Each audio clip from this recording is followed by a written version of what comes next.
And we are live. How's everybody doing tonight? My name is Anthony Brian Logan, and you're watching ABL Live. I appreciate you all for being here. You could be anywhere in the whole wide world, but you're right here with me live on the show. Thank y'all for joining. If you're just now coming in, please give the video a thumbs up. That'll help me out tremendously. Also, subscribe to the channel if you're a new viewer. Go ahead and do that. That'll help me out a lot. Tell everybody you're watching. Tell friends, family, everyone else that you're in here. We got quite a few topics on deck for tonight. It's a whole lot of stuff going on. First and foremost, we got to talk about your man, Jeffrey Epstein. He's dead. There's no sympathy here. He deserved to actually be 6 feet deep. However, people that may have been behind this, I think, have some ulterior motives that aren't just about trying to enact justice upon him by killing him. They're trying to keep themselves from being in trouble. The Clintons come to mind, but also many other powers throughout the world. Prime ministers, presidents, scientists, people that make the world tick, all wanted to see him pass away. And he is dead right now. So we'll see what happens as a result of this. Was he killed? Was he suicided? Was he Arkancided? We'll talk about all those issues and more on tonight's episode of ABL Live. And I thank y'all for joining. I most certainly appreciate you. Please like the video, share the video, do all that good stuff. But we got a lot to talk about when it comes to Epstein. I mean, this guy, I'm really shocked that if they killed him, I'm shocked he lasted this long, really. Because right when he was out in the world and they were talking about arresting him, I figured if they were saying they were going to arrest him, that they would have a case that would stick. It wouldn't be any way out of it. The bail package, all that stuff wouldn't work. He was allegedly a victim of a crime, or he may have tried to commit suicide like 2 weeks ago. Like maybe somebody beat him up. I'm not really sure how. Did he have a cellmate? What's really going on? Who did that to him? He probably did it to himself. They're talking about, the wounds in his neck were consistent with choking and not an attempted hanging. The first time, this was back in July, like 2 weeks ago, like July 25th. But now they're saying, okay, he hung himself. Then they said that the cameras that were in the facility were malfunctioning. I heard that. I'm not quite sure if that's true or false, but I wouldn't be surprised if it was true. But then I'm hearing from sources that he was not on suicide watch right when the suicide happened. So let me get this straight. 2 weeks ago, he allegedly tries to kill himself, is unsuccessful, and then he's put on suicide watch. So he's on suicide watch for a while at least. Maybe he just got released from suicide watch and then he's dead. Obviously, it was not time to take him off suicide watch. He probably should have been on suicide watch until they figured out what was really going on with him. All right. But clearly that didn't happen, or there's a loophole. I'm not really sure what's going on. If you're in a federal facility, like, to back up a little bit, he was in MCC in Manhattan. That's Manhattan Correctional Center. That is like a federal jail. Okay. Rather than going to Rikers Island or something like that, before you get to the penitentiary, you're locked up in MCC, a detention center for the federal government. It's like a separate jail for the federal government, rather than putting you in just a regular city-state jail. Anyway, he's there, so you have high security. This is a high-profile person. This person, like I said, was trying to put out a bail package of $70 million. They went in his house, some 10,000 square foot house in the middle of Manhattan. All right. And he had like 30 loose diamonds, a fake passport. So clearly this guy, if he was released, was going to flee. That is a no-brainer.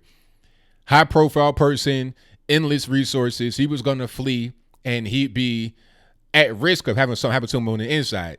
Okay. People that are on the inside may be motivated by a small amount of money to do something to him. The guards, the inmates, everybody. Small amount of money to Jeffrey Epstein, but a big amount of money to them. So having said all that, There should have been very tight security on him. The camera should have always been rolling. There should have always been somebody right there at his cell. But magically, he winds up dead 2 weeks after he was put on quote unquote suicide watch for the earlier suicide attempt. Now, some on the left would say, oh, you're a conspiracy theorist, ABL. How can you say that? I think it's pretty clear that something ain't right here. And the first finger that should get pointed would be towards the Clinton family, the Clinton Crime Foundation. Okay, that should be who you point to because they have a track record of doing this. This ain't something that just started with Donald Trump. Some who don't really know about politics or about the Clintons, they would say, oh, Trump was talking about Hillary, lock her up. So that's where all the conspiracy theories, quote unquote, conspiracy theories are coming from. It's not even about that. This whole thing with Trump and Hillary is new. That's recent, like 2015, 2016. That's nothing. Let's go all the way back to when Slick Willie was the governor of Arkansas. All the way back then, there were some questionable things going on. Okay. Then once you get into the presidency, there's questionable things happening there. From the governor of Arkansas all the way up to now, there have been countless deaths. I'm seeing 50 deaths, 117, a lot of deaths that are related closely or somewhat closely to the Clintons in some kind of way. Seth Rich was an obvious one. Okay. With the whole WikiLeaks thing. I heard, I'm not quite sure if it's true, but I heard that 12 people saw Anthony Weiner's laptop and 9 of them are dead right now. Some of Bill and Hillary's bodyguards are dead. It's like 18 of them. It's a lot of people that are dead that should not be. John Ash, another one, talking about, oh, he died in the weightlifting accident. He dropped some dumbbells in the back of his own head. It's like, really? Come on. All kind of questionable deaths, suicides, accidents, etc. surrounding the Clintons. The list is very high, and it goes all the way back to the 90s. So it ain't early 90s, maybe even late 80s. So it ain't nothing new at all. All right. Even Donna Brazile, who is a former interim chair of the DNC, asked about Seth Rich. What's going on with that? She said something on his birthday. She was like, today is his birthday. I wonder what happened to him. I wonder if anybody knows about it. Okay. Now, Donna is still kind of on the left, but she went from being the former chair of the DNC to a contributor at Fox News. How do you do that? Why do you do that? What's really going on with that whole situation? Okay. If Jeffrey Epstein was to be killed, I wouldn't be surprised. It'd be a normal thing, right? Because he knew so much about so many different people that if he was to start snitching, oh, he was going to snitch. Don't get it twisted. Look, he did not want to be in jail. He tried to give up pretty much like 70 million in cash to get out, and it was unsuccessful. He does not want to be in jail. So when the documents came out, which wasn't even 24 hours ago from the point where he killed himself allegedly, when the unsealed documents came out, and then they started talking about, Prince Andrew and this prime minister, that president of foreign nations, was like, now we gotta do something here. We can't have him revealing information about those that actually make the world tick, world leaders, MIT scientists, people that may have an impact on your life one way or another. We can't reveal those people. All right. We have to go ahead and get rid of him right now. And in case you don't know why Jeffrey Epstein was important, is because he had this plane called the Lolita Express, a private plane, private jet, whatever. On this jet, he would fly these billionaires, millionaires, world leaders to his private island by the Florida Keys. On that island, he would engage in sexual, what's the word I'm looking for? Abuse, molestation of underage girls. Okay. That's what's going on. Maybe even boys. It had been rumored for a long time that this was going on, but it couldn't really make it stick. They got him in Florida like in 2008 on a sex crime charge, but the case was, they only got him for like a year. And during that year where he was in the penitentiary, it was like weekend jail for the most part. He was allowed to travel and pretty much do whatever he wanted. Only thing that case did was make him a sex offender officially on paper. But beyond that, it wasn't like he didn't really get locked up. But now it's not going to be no weekend jail. Ain't going to be no bail. You're going to the penitentiary and it's a wrap. The federales are on his back. So it was a done deal. And since he was in there facing them circumstances, his only card he could play would be to snitch. And if you go snitch on them high-ranking people, how does that look for the monarchy of the Kingdom of Great Britain, or whatever they want to call themselves, United Kingdom, whatever? How does it look for the monarchy when you got the prince of the whole situation abusing little girls on an island with this guy, Jeffrey Epstein? Okay. And then he wouldn't be the only one. There's plenty other people. I'm thinking dozens, hundreds, thousands, who knows? We don't know. A lot of the documents are not telling you all the full story, but from what we have seen so far in the unsealed documents, it's a lot of skeletons that are falling out, and it's going to be a lot more. Unfortunately, he's dead, so you won't get any testimony from him. All you're going to get now is just whatever's on documents and witness statements. But without him, a lot of these bigger people would not be able to get brought to justice, in my opinion, because you could talk about people that are coming in accusing, but if he was a guy that was facilitating the whole situation, then the case is that much stronger. But he's dead now. I wonder who did that. But we'll talk about all that on the stream. I know a lot of you guys want to call in. I'll get to the calls in a moment. To pivot a little bit from that right now, did you guys see all the illegal aliens that got arrested in Mississippi? Like 680 from 7 different food processing plants. Now, out of that 680, I think 300 got released, talking about humanitarian grounds. Oh, if you got kids at home and they don't have a babysitter, you can go get them, this, that, and the third. And others were released just for random things. I'm not really sure why they got released. Now, they did give them a like an ankle monitor or something like that and a court date. So basically, hey, we'll let you guys go, but you got to promise to come back for your court date now to see if you're going to get deported or not. So if you are an illegal alien, right, and you're getting arrested with the threat of deportation and it lets you go, talking about come back, are you going to A, come back, or B, run to somewhere else? Because you could actually get locked up behind that. Not even just get deported, but get locked up. So why would you go back to your court appointment? That is how a lot of these people are coming into the country. They go to the border with some random baby. Who knows who the baby is? It could be anybody's baby. You could buy a baby, honestly, on the way to the actual United States in Guatemala, Mexico, whatever. $40, $50 or what. You can buy a child. There's a lot of human trafficking going on. I think they said that they were doing DNA tests and like 30 to 50% of the people did not have the children that belong to them. Like there was no DNA tie at all, no relation, just random kids were coming with them. That's an obvious thing to have happen when you say, all right, if you want to come into the country, basically you got to have a child with you and it's easier. They're not saying that expressly, but they are doing that in their actions. So all you got to do is bring a baby. That's what's happening. And that's what happened with these people at the Mississippi food processing plant. They had kids, so they got to go back to the kids, and then they get an ankle monitor, or they can leave with a promise, come on back and talk to us. That's crazy. I mean, I wonder if American citizens, people that are actually born here, or people that are immigrated, people that are immigrants here who have become naturalized, can you do that? Can you just not get locked up for a crime you committed because you got kids at home? I mean, really, we ain't talking about just coming across the border. That's illegal right there. That's the first offense. The second offense is working under the table. You have no real social security number. You're not paying no federal income tax, no state income tax. You're just doing whatever you want to do.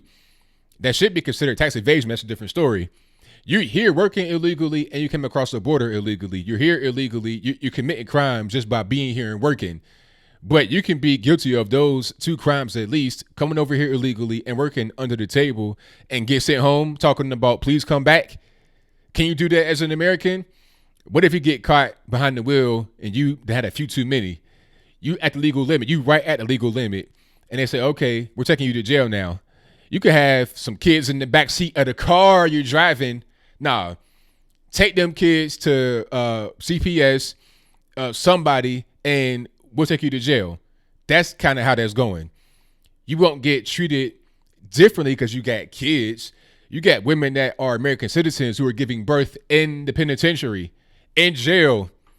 Now, they just stopped this whole practice of strapping women to the bed while she was giving birth, but you're still going to be pretty much in the penitentiary or in a hospital with guards watching you. You can't just go home and have your baby, recover. Nah, you're going to be locked up still. But if you're here illegally, oh, nah, you could do whatever. Now, you got kids at home. You could have a 13-year-old with a key on his neck that's been on his own since he's been 7, but you got, a quote-unquote kid. You got to go back take care of them. Meanwhile, you got a whole NFL football player, size-wise already. He could take care of himself, but you know what? We're going to be so woke and compassionate, we'll let you go home and take care of that almost grown man. It's absurd, but that's where we are right now in America. Illegal aliens got more rights than you as an American citizen. It's insane, but hey, it is what it is. All I'm saying is let's just be fair to everybody. Let's have the law apply to all of us. If it's illegal to do a thing, let's let that be what it is. If it's legal across the border illegally, let's let that be what it is. If I get caught doing something that's underhanded, under the table, and fraudulent, I'm going to be held accountable. You got guys in the penitentiary right now locked up over tax evasion and stuff like that. But if you're an illegal alien, you can pretty much do that and get sent home. And you could just come do whatever you want, come back whenever you want. It is what it is. But hey, that's the benefits of being an illegal alien right now in America. You could do whatever you want. Okay. Now, what else we got here? Oh, shout out to my man, Jack Brewer, former NFL football player. Remember, people were talking about Donald Trump. They said, oh, man, you're racist for calling out Baltimore. You're racist for talking about Elijah Cummings and the deplorable conditions of the actual place. Remember that? The media said, if you call a place infested, you're talking about black folks. Like, you can't talk about the rodents, the rats, the roaches, all of that. You're talking about black folks. That is your general thing that you're doing. But in reality, it was a black man who came to Trump and asked him, hey, can you call out Elijah Cummings? I was in Baltimore and it's disgusting. It's rat infested. Please call him out because he's not doing what he's supposed to be doing for his citizens. You're talking about things at the border. You're talking about the mass shootings. Meanwhile, you have mass shootings every weekend in your city. Elijah Cummings, what about that? Where are you when it comes to the national stage, waxing poetic about how dangerous your own district is? I mean, you said it 20 years ago, Elijah Cummings, but what about right now in 2019? Why don't you do something to fix it? And it was crazy. You got people making all kind of excuses talking about, oh, well, it's a lot of problems with the trash and we can't do it in the money strap. Maryland has so much money, it's ridiculous. I think they're the richest state in the nation, at least on a per capita basis. Scott Pressler, and shout out to him from my home of Virginia Beach area. He pushed a button on his Twitter, and within a very short period of time, he had 200 volunteers to come to Baltimore and pick up 12 tons of trash in 12 hours. Okay, so why can't the city of Baltimore, with all their resources, I think Elijah Cummings' district got like $16 billion in federal grants that were available to them. So did you take advantage of the grants? Did you use the grants? If you use them, where's the money going?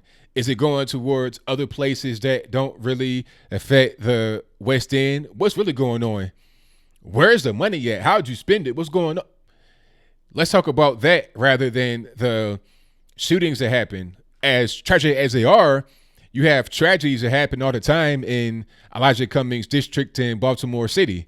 So let's just stay on point. If you are elected by a constituency, your first and primary objective should be that constituency, not matters that are thousands of miles away at the border, or, you're talking about other things, talking about trying to impeach the president. You got bigger fish to fry, sir. So shout out to Jack Brewer. This whole idea about racism can't even really be real. How are you going to be racist for listening to a black man who is not like some kind of like super high and powerful figure? It'd be like me or somebody that's a little bit more known than I am going to the president and talking to him and saying, hey, Here are my issues I have with what's going on. Can you help? He says yes and does it. And then the media comes out and says, oh, you're racist. How is he racist? And shout out to Trump for not throwing Jack Brewer under the bus or even mentioning them. I don't want to say throw him under the bus, but he could have easily said when this whole thing of racism came to him, he could have said, you know what? It was a black man that asked me that. He didn't say that. He took responsibility for that. You see? So shout out to him for that. Jack came out and said, I said it. All right. So I like when people take responsibility and people just do honorable things because it's the right thing to do. So that's what I like. But we got a lot of things to talk about. It's a lot of things happening in the world today. Did I get everything? Oh, one more thing before we start getting into the calls. Let me see. Now, do we have we got a troll? Okay, if it's a troll in here, you guys let me know and I'll go ahead and get him out. All right. I'll go and get the troll out. I don't even see the troll though. Okay. I think I don't know, but I'm gonna just keep on going. If you guys see the troll, just let me know who it is, and then I'll go ahead and get him on out of here. Okay. I think we good though. But what's the next thing? Oh, Julian Castro. Is it Julian or Joaquin? I don't know. They're twin brothers. I think Julian is trying to become president, and his brother Joaquin is a guy that doxed the list of people that supported Trump. Okay. Now, this whole thing about the list, you're talking about your own constituency, sir. People that live in your area, in your general area. So why would you be doxing them? Why would you be putting them out? The thing about it is you should respect all your constituents because at the end of the day, they probably voted for you. Some of the people that were on that list of doxing that he did donated to him or his brother Julian. So what are you even doing? You are outing your own constituents, your own voters, your own donors to try and hurt Trump. What are you thinking about? He should get, I don't want to say locked up, but it should be an investigation into that. Because if you put that stuff out there, it can become damaging. He was saying that the list was public, but the problem is that it's not posted publicly in that way, in a threatening way. Okay, he didn't just say, it didn't do anything like what you would just see publicly. It would just be a list publicly. It wouldn't be any kind of commentary added towards it. You understand? It's like anybody can just see a random name online. It's a public listing of the name. But then when you add commentary to it that's threatening, that's when it becomes a problem. And that's when it can become a dangerous situation. With the list that he put out, he was talking about, oh, these people that support Trump, the guy that's talking about Mexicans are rapists and murderers, all this, that, and the third. So you're making them seem like they're monsters, like they're racist, and like Trump is racist, trying to link them together. That could be a very dangerous thing to do. So a guy like that needs to get looked up for sure. 100% of the way. Yeah. It's all good, Zoot Cat. Don't even worry about it. But the guy, Joaquin Castro, Joaquin Castro is going to get more people to come over to the right. Just regular, average, everyday Americans are going to come more to the right. Why wouldn't they? If the left is so crazy and so demented, the right just seems like the better place to be. And I wouldn't blame anybody from leaving left and coming to the right because of that. People give me messages all the time. They send me emails and they say, hey, man, I used to be on the left, but they've become too crazy. I think my man, Bob Johnson of BET, formerly of BET, pardon me, he said it. He was like, look, the left has gone too far. They've become too radical. And he is a lifelong Democrat. But because the party's gone too far, he can't vote for anybody over there. You're losing your base, all because you want to get down to the wokeness. The woke crowd, the woke folks are a very small part of your party. That can't really sustain you for an extended period of time. You got to stay in the kind of middle lane. That's how you're able to get more people that support you. When you go all the way to the extremes of one side or the other, you're going to lose individuals because you're not keeping in mind regular everyday people that don't fit into an extreme, which is going to be the majority of your voter base. So if they want to keep on doing the extremist stuff, I say go ahead. All you're going to do is just keep on losing people. But at the same time, I don't want them to do it because you're putting people in dangerous situations. So I don't want that to be the case. But at the same time, if they keep on doing it, all they're going to do is kill themselves anyway. Like, quote unquote, like what happened to Jeffrey Epstein, quote unquote, suicide. About Epstein, before we get to the cause, is he dead? Do you think that his body was swapped out? Do you think that the whole suicide thing was a misdirection, kind of a distraction to get him out of the country, send him somewhere else? I don't know. Like right now, we just throwing things out there. I don't know nothing. All I know is that the report said that he had committed suicide. That's all I know. I also know that he had cardiac arrest. That could be as a result of asphyxiation. But here's the thing about it. If you hung yourself, how did you do that? Why were you not on suicide watch? If you're on suicide watch, you cannot hang yourself because number one, they're watching you 24/7. Number two, they give you this garment, this big blue sheet. You cannot twist it into a noose. You can't rip it. You can't do anything. It's like one of them heavy comfort blankets or something. You can't manipulate it into forming a noose. There's no trash bags. There's nothing you can make it to a noose in your cell at all. So for him to do that while actually in the cell on suicide watch is nearly impossible. And if he got killed, who did it? And I want to see the cameras. They're talking about, well, I've seen on Twitter, which may or may not be confirmed, that the camera was malfunctioning at the time. So let me get this straight.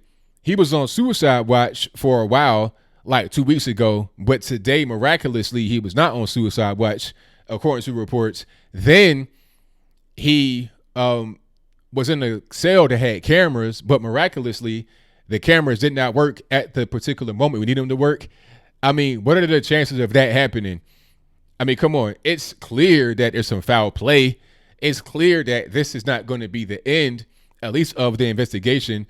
I want it to be investigated to the full. Even Giuliani came out and said, come on, suicide watch, this happens. Everybody's saying this stinks. Everybody, even on the left, but they want to blame Bill Barr, talking about it's a cover up, please. I mean, Bill Barr is Lisa of Jeffrey Epstein's concerns. You know, Trump, there's nothing to hide with Trump. If there was something that linked Trump to Jeffrey Epstein, it would have been found out in the Mueller report because they were digging through his life with a fine-tooth comb. They were trying to find everything and they found nothing. So they probably won't find anything here. But we're going to see. Yeah, I mean, that could have been the case, Lee. But if he died from asphyxiation without hanging himself, how did he do it? Did he strangle his own self with his hands? And to do something like this, to strangle yourself, how do you do that while you're in the federal correctional, not even a federal holding facility, detention center with people watching you with cameras everywhere? How does that happen? Like to do this, to kill yourself, you got to be like doing that for a very long time. I'm not sure you'd be successful in being able to do that. So what I want to know is, how did it actually happen? Let's get a full investigation. Let's get a real autopsy. Let's go through the whole 9 yards to see what's going on. And let's see his body as well. Do a DNA test on the body. Let's see what's happening. Yeah, a fake death. That's what I'm thinking. It could have been a fake death for sure. Yeah, that's what exactly NAS. You cannot strangle yourself. So that's what I'm saying. You can't strangle yourself. So if there are no means in the cell to hurt yourself or kill yourself, if you can't strangle yourself, then how did he die? That's what I want to know. He was on suicide watch, Timmy, but what I'm hearing is that he was taken off of suicide watch. I'm not sure if that's true or false. What I do know is true is that he was on suicide watch because on July 25th, he was found in his cell, like in the fetal position, kind of unresponsive. He had been injured. Now, they were saying that it could have been a possible suicide attempt, but then I'm also hearing that he was strangled. So if you're in a correctional facility or a federal detention center, how did you get strangled in your cell? Did you have a cellie? Were you by yourself? Did a guard do it? Is there any camera footage of the incident happening? Are there any pictures of his injuries back in July? at July 25th? What about right now? There's so many holes in the story, and there's so many people that have motivation to go out there and do something to them. It's obvious that there's something more to it. Yeah, the cameras malfunction allegedly. Exactly. Yeah, so my whole thing is I just don't really buy the story that's being presented right now. And slow mo is on Elijah Jean. Thank you for that. So if you guys are trying to type a lot and it's saying slow mo is enabled, that's for everyone, not just any particular person. So we can read the chat and see what's going on. All right, that's all that it is to it. So we can see the chat, and so I can read you guys' comments as well. Oh, it's plenty of holes in it, 100%. Slow bonus on so I can see the chat. Don't worry about it. It's all good. It's all good. All right. And I have super chats to read. Thank y'all for joining. Definitely appreciate you. We'll get to the calls in a moment. I just want to talk for a little while about what's happening. And if you're just now coming in, please give the video a thumbs up.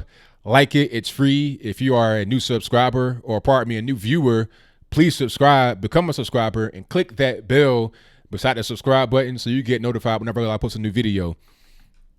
Thank you to Carl's Opinion, who says Fusion GPS, Glenn Simpson also look hard for an Epstein-Trump connection. They cannot find one either. There you go. So not only did you have the Mueller report, they're trying to find any connection they can to anybody that is unscrupulous in nature. They also had Fusion GPS, the fake dossier people who were able to convince the FBI, led by one James Comey, to grant the FISA warrant based upon the fake dossier. They tried to find a connection and couldn't find it either. So if they can't find anything, it ain't nothing there. The best they could do over at Fusion GPS, come up with this fake dossier talking about, oh, Trump hired some Russian hookers to pee on the bed, just absurd stuff. So they couldn't find anything. Thank you to Ms. Novak, who says they announced official impeachment proceedings of Trump and Kavanaugh yesterday. The same day new docs for Epstein were released. Nearly every person connected to Epstein is a Democrat. There you go. Could be a big time distraction. You say, okay, we're going to go do the impeachment. Oh, the unreleased, the unsealed documents that say Democrat governors, senators, or whatever. Don't worry about that. Don't look at that. Worry about the impeachment and focus on that. That's a very good point, Ms. Novak. Thank you for your donation. Okay. Oh, my chat's locked up. Thank you. I'm going to go ahead and fix that right now. Yeah, YouTube is doing something weird. I'm not really sure why. I think what they're doing is they're changing the URL to the chat box. It has its own URL, yes. And they're changing it like after the stream already starts. It's kind of weird. So let me go ahead and fix that. Let me see if that works. It should. All right. Thank you for that. I appreciate it. Carl's Opinion also says, when my clients get arrested, no one notifies CPS first. Leftists want foreign nationals to be treated better than U.S. citizens. Illegal immigrants are the ones who need to think about their kids first. Hey, Mr. Logan Carl. Hey, thank you for that, man. Definitely appreciate it. Exactly my point. If you're an American citizen and you get locked up, nobody's worried about, oh, where your kids going to go and all this and that. No, it's about you committing the crime, you getting locked up. And if you are a criminal committing crime, think about your kids before you do the crime, because any criminal that's out there should know that they could get caught and they won't have their kids with them.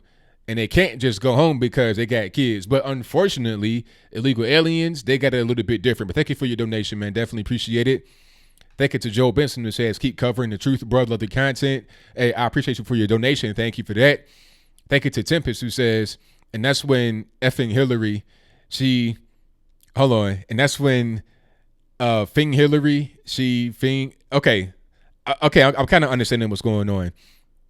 And that's when effing Hillary, she effing comes walking in. Yeah, she goes to those Bilderberg meetings, where they dress up like pheasants and they F each other, right? Sacrifice some employee from a Best Buy, Bill Burr. Okay, so that was part of a routine. But thank you for your donation. Definitely appreciate it. Yeah, now, the people that are involved with this situation, it's like what you were saying right here from Bill Burr. I mean, they are something that you've never really seen before. The things they do behind closed doors, you'd be sickened. You want to vomit, for real. And that's how a lot of these people that run nations operate, on the low. You don't know about it, but Jeffrey Epstein knew about it. And if he was going to snitch, a lot of these individuals would be in a lot of trouble. A lot of their secret stuff they do, it'd be out there to the world, and they didn't want that. So that's why I suspect there was most certainly foul play. The story as it stands right now does not make a whole lot of sense. So that right there should be enough for foul play as it is. But thank you for your donation. Thank you to Holden Caulfield, who says, and the Clinton hits just keep on coming. Correct. I mean, at a certain point, it's not a conspiracy theory. You got like what, at least 50 deaths under your belt, if not over 100, of people that are related to you closely, and in relationships, business, whatever, and some that are not so close. People that saw Anthony Weiner's laptop, bodyguards, DNC staffers, RIP Seth Rich, John Nash. The list goes on, going all the way back to the early 90s, mid and late 80s in Arkansas, when he was a governor of Arkansas, when he was in Little Rock. But thank you for your donation. Shout out to Jonestown Autopsy, who says ABL, the YouTube video titled Final Moments with Jeffrey Epstein, has leaked jail footage that explains it all. Check it out. Okay, I'm going to see if that's out there, man. Thank you for your donation. And shout out to my man, G. Carjala, who says, no place I'd rather be. But you know that, hey, man, I thank you for your donation and your support all the time. Most certainly appreciate you. All right, more super chats here. Thank you to Brandon Kind, who says, Missouri, that guy didn't even commit a crime, and he is being charged with acts of terrorists. Let's see security cam. Now, that guy, it shouldn't be acts of a terrorist because you can open carry and there's no restrictions. But what I will say is that he was retarded for doing that. I mean, did you see him? He was ridiculous looking, man. He had on like full military stuff, like you trying to go to war. Why would you go to Walmart like that right after the El Paso shootings? Everybody's on edge. I'm not saying you can't open carry, but I mean, the way he was dressed, not even the guns he was carrying, that's aside from the point. The way he was dressed was ridiculous. Now, charging him with a terrorist act, no, because what law is there to say that you can't be dressed ridiculously and to equate it to a terrorist act? That doesn't make any sense. But nah, he should have been kicked out for sure, but I'm not sure about any kind of criminal action. But definitely kicked out. One thing they say in Missouri, you can carry a gun, but it can't be in a threatening manner. Now, that's loosely defined. So under that law, they may be able to get him. They didn't say you can't brandish. That's probably obvious. But that ain't the same thing as threatening manner. So under the law, it's kind of murky. But I will say he was ridiculous for doing that, 100%. If I could find that picture, I ain't going to show his face. But I want you to see his outfit. Okay. Because this was crazy. And nobody could say that it wasn't. Hold on. So the guy, he says, okay, he was testing Second Amendment rights. So he was just trying to, you know what I'm saying? He wasn't just doing that because he was wanting to, he wasn't doing that because he was wanting to just arm himself and be safe. He was doing that just to try to prove a point. And that's unnecessary to do. You make responsible gun owners look ridiculous when you do something like that. Okay, his face is blurred out right here so you can't see him. Hold on. Let me see if I can make this be over here. You guys give me 1 second. Okay. Do you see this guy? Like, what are you thinking about, sir? Like, come on, man. All this jazz right here. Like, what are you thinking about? Why would you do that? Like the whole get up. You're trying to scare people, and you're playing games. But we don't got no time for games, man. Don't be dressed like that. If you would have had your gun on you regularly, like just your gun, handgun or whatever, carrying it, anybody gonna trip. But you got all this jazz going on. See, you just trying to. He lucky he didn't get shot for real, because this right here, this is school shooter. This is Walmart shooter. Like the guy in Walmart had something similar to this on. So I mean, what are you thinking about? Yeah, so charging him with a crime? No, I don't know what crime he could be charged with, but this I would have definitely kicked him out. And if somebody were to shoot him, they probably wouldn't go to jail, because it'd be a rational defense to say that I fear for my life. Yeah, let's say it looks like raid gear. Yeah, it was extreme. He's lucky that he didn't get murdered that day, for sure. Like, you got to just use your common sense. Like, I'm all for being able to open carry. I don't like gun restrictions and gun control, but you got to use your brain too. And there's no point in trying to intimidate people. You're just trying to protect yourself, not trying to intimidate or make a point or get some attention. That was in Missouri. That's when they had the guy that it was a firefighter that stopped the mass shooting from happening. That was that guy that they stopped right there. Okay. When he came into the Walmart, he was just walking around. And matter of fact, he was not just walking around in the Walmart. He was on his phone filming himself and talking. So he has all the hallmark signs of a shooter. You dress crazy. You got all kind of stuff on you. You are recording yourself talking. I mean, nah, you got to go ahead and get that. If you would have got shot, nobody would really be like, oh, they shouldn't have done it. Hey, it could have been casing the joint, trying to get some courage. It could have been a suicide by a cop, 100%. Yeah. Now, if you shoot him for wearing it, I mean, under normal circumstances, it might not be something you could defend against. You couldn't say, well, I had to do it all the time. But in this case, right after the El Paso, you're talking about 5 days post El Paso. The media is talking about it all the time. You're in the Walmart where the El Paso shooting was at. It ain't the same Walmart, but a Walmart. Walking around, filming yourself. I mean, what are you thinking about? But yeah, thank you for the donation, whoever that was, and the comment. And shout out to Carl's Opinion, who says, hold on, I got some more super chats here before we get to the calls. And the number to call is 434-658-1220. Give me like 5 minutes. Thank you to Carl's Opinion, who says, whenever I open carry, I have my gun in a holster. I dress nice. I'm clean shaven. I'm not wearing sunglasses. Be smart and stay safe. Carl, there you go. 100%. Just be a regular person. Don't be trying to intimidate anybody. Like, if I'm open carrying, I'm not trying to intimidate regular people. I'm just trying to defend myself and defend those that are around me. That's it. It ain't nothing else to it. I'm not trying to test my Second Amendment. I ain't trying to make no point. I ain't trying to be no superhero. I ain't trying to be on the news and get attention from myself. It ain't like that. When you looking like that dude, like minus the guns, just all that military stuff on, without being in the military.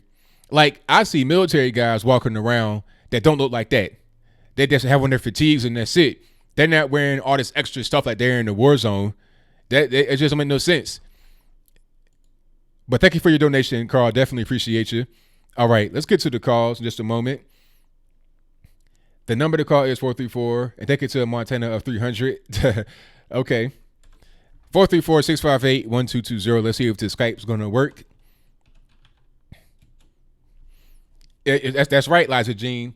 That's exactly what it does. Social media does create those type of individuals. It's trying to get attention. 100%. I'm not a fan at all. You want attention, become a stripper or something like that.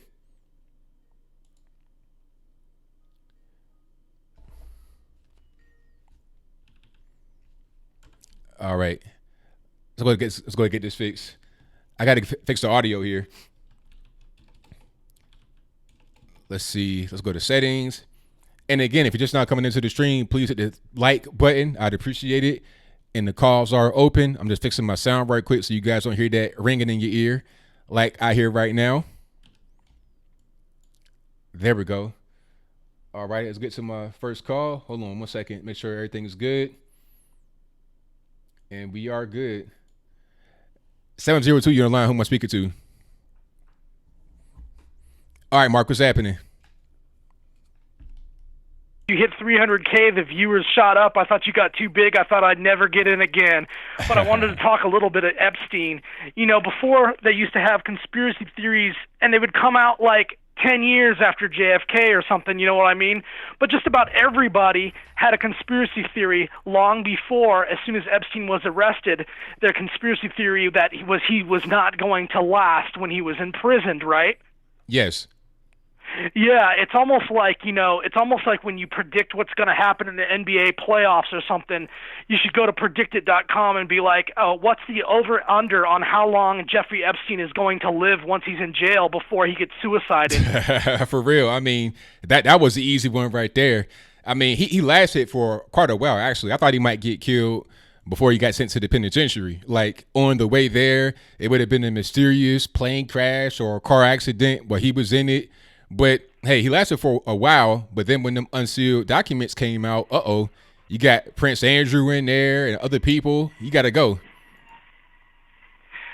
Right, right. Yeah, and there's all this speculation. One person said a funny line that said, "Whatever the official story is, you can doubt it. So where is he really?"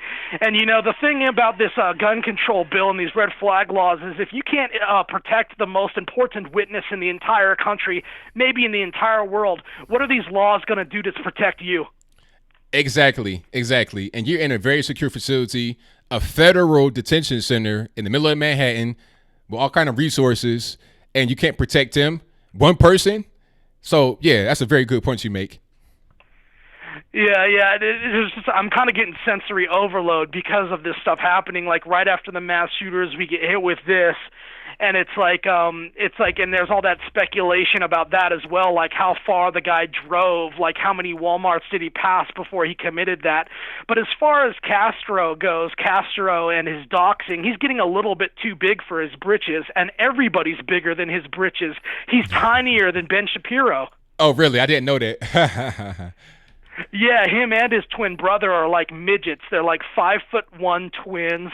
Their mom started La Raza, and they actually rebanded and renamed La Raza and named it like Unidos or Los Unidos or something like that. And all the politicians pandered to this group of people now that they're like 10 million strong.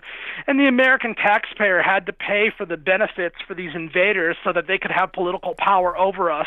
An army marches on its belly, and we're paying to get replaced in our own country. When if you're down on your luck in this country and you get separated from your family, nobody's coming for you. And if you apply for food stamps and you have a minimum wage job and you live below the poverty line, like every single teacher in San Francisco, you're going to get denied. You're not getting any food stamps. No, not at all, because that's going to the illegal alien population, and they can be doing whatever they want to under the table, making much more than you at your job, but also getting the benefits, getting all kind of health care and everything else, being able to vote sometimes. It's absurd.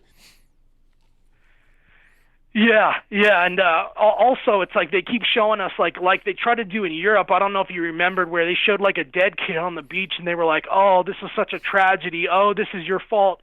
Oh, he was coming to Europe for dental benefits, and it's your fault. So you need to let all the invaders in." And now they're doing that. Like I saw like the O'Donnell, like I don't know what their names are. There's a man and a guy. They're both like one's on MSNBC and the lady is on NBC, and she's like, "Oh, look at this girl crying because her dad was taken by ICE.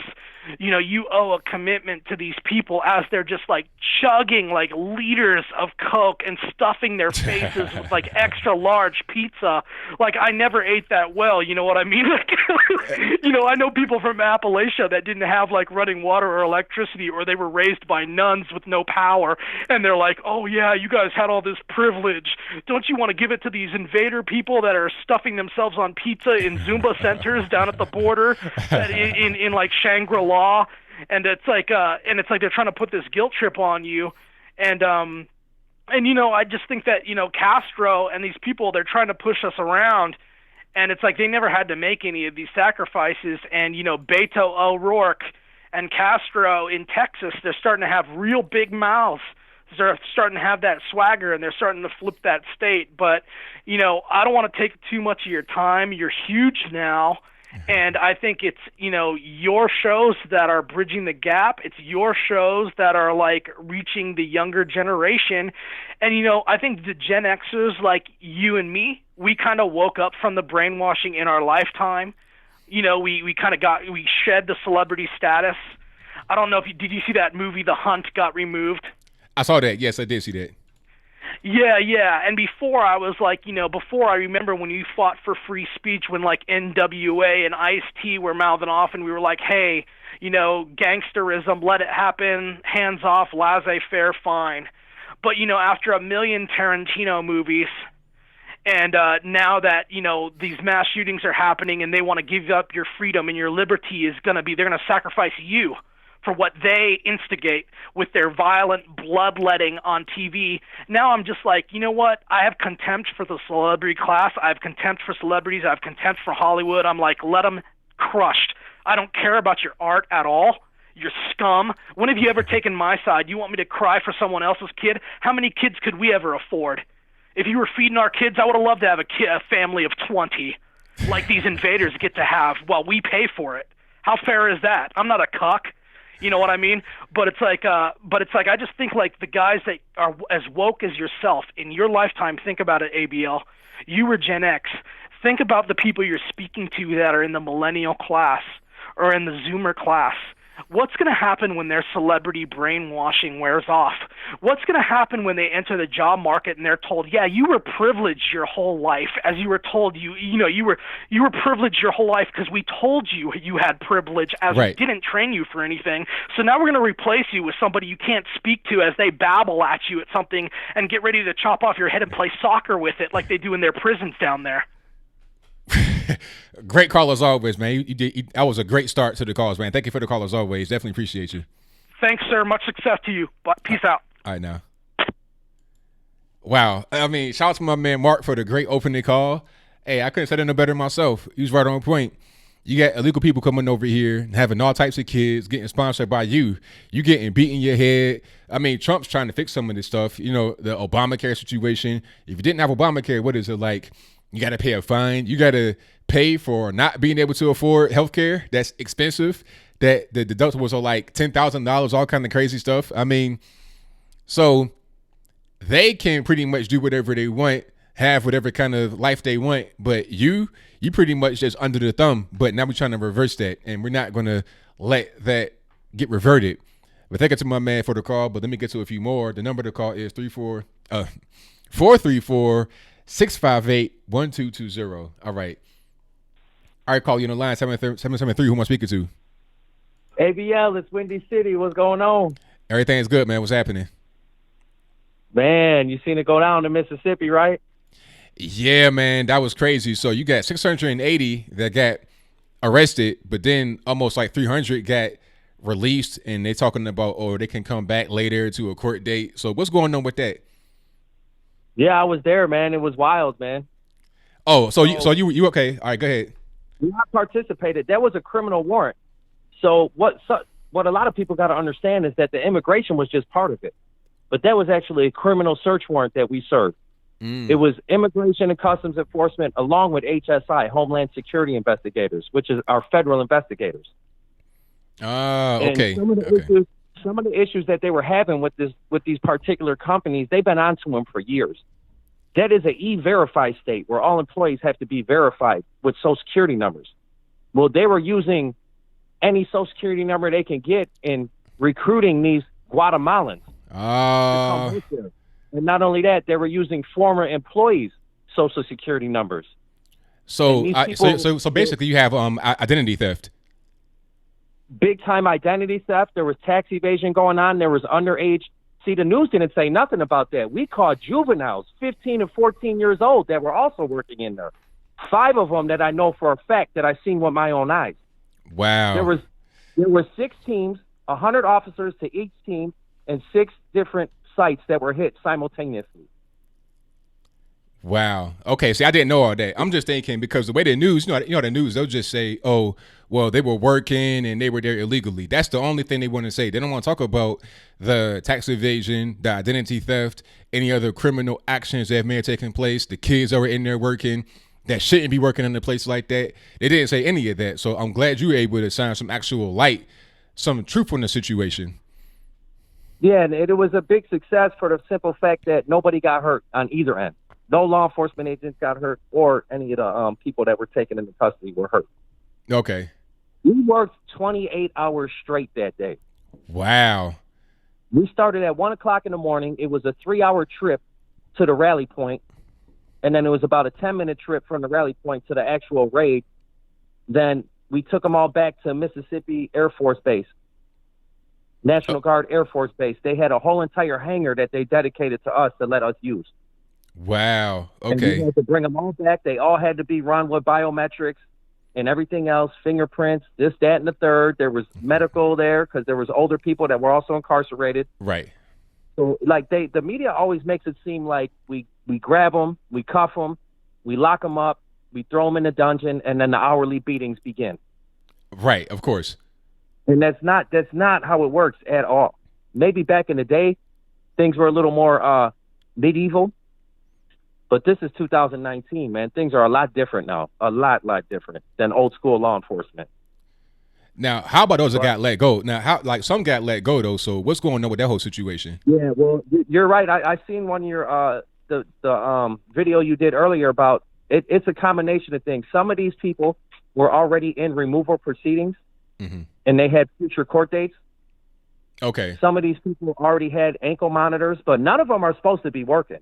Right. None of them are supposed to be working because they all were working. The company was helping them do fraudulent working permits and stuff as well.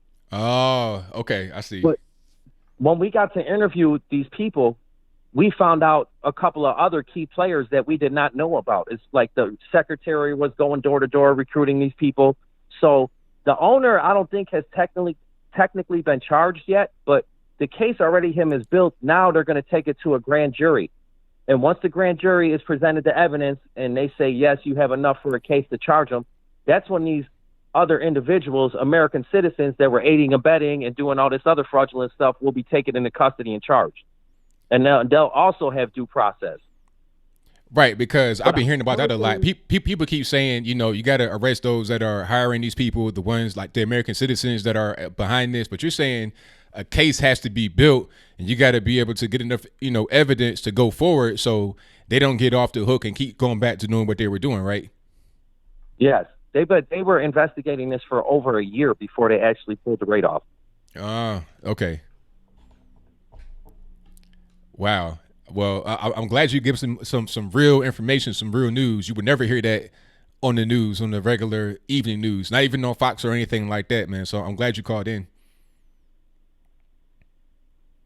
You there, Windy City? I can't hear you. All right, I think we lost him. All right. Thank you, my man Windy City, for the call. He is an ICE agent, so he knows what he's talking about. I spoke to him before. He has very good information. I think we lost him. I'm not really sure what happened, but shout out to you for the call, man. Definitely appreciate you 100%. But let's get to the next call. And the phone lines are blowing up, so I'm going to try to get everybody on as soon as I can. Y'all just keep on calling. If it hangs up on you, just call back. If it hangs up, I didn't do it. It's just an automatic system. But thank y'all for calling. Let me get to my next call. All right, call you on the line. 317, who am I speaking to? Hey, this is Toya from Indianapolis, Indiana. All righty, what's going on? Oh, not much. I wanted to talk about Epstein and the fact that they're saying that the cameras malfunctioned. Yeah, I saw that. I feel like that's kind of a little hard for me to believe. I worked in an environment where I had to monitor people that was on suicide watch, and you're responsible for monitoring that person 24/7, every minute of the hour.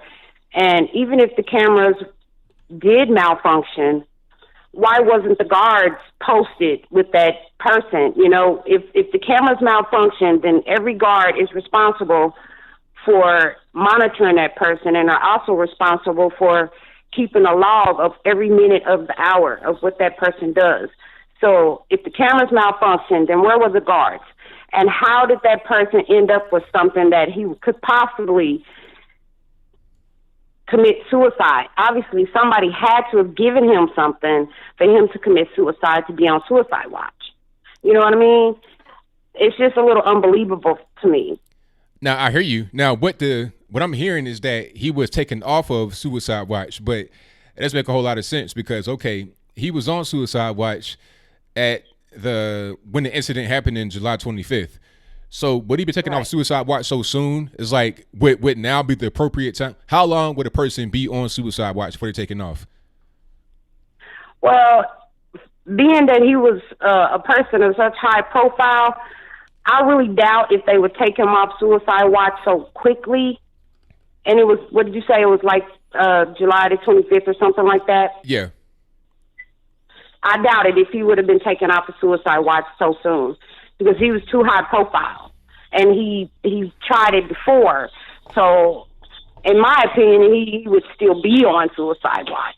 Right. because the time frame is just too close together. You know what I mean? And there's so many high profile people telling him that he has to be monitored. You know what I mean? So why would you take him off of suicide watch when you have all these high power people telling you to do not allow him to harm himself? Right, exactly. So that's just a little unbelievable to me. And I just believe that he was still on suicide watch and somebody gave him something so he could harm himself. And obviously somebody dropped the ball and they left him unattended and he was not watched. Now, it's a possibility that the cameras did malfunction if he was possibly still on suicide watch. But the fact is, if the cameras did malfunction, he still would have had guards watching him every minute of the day.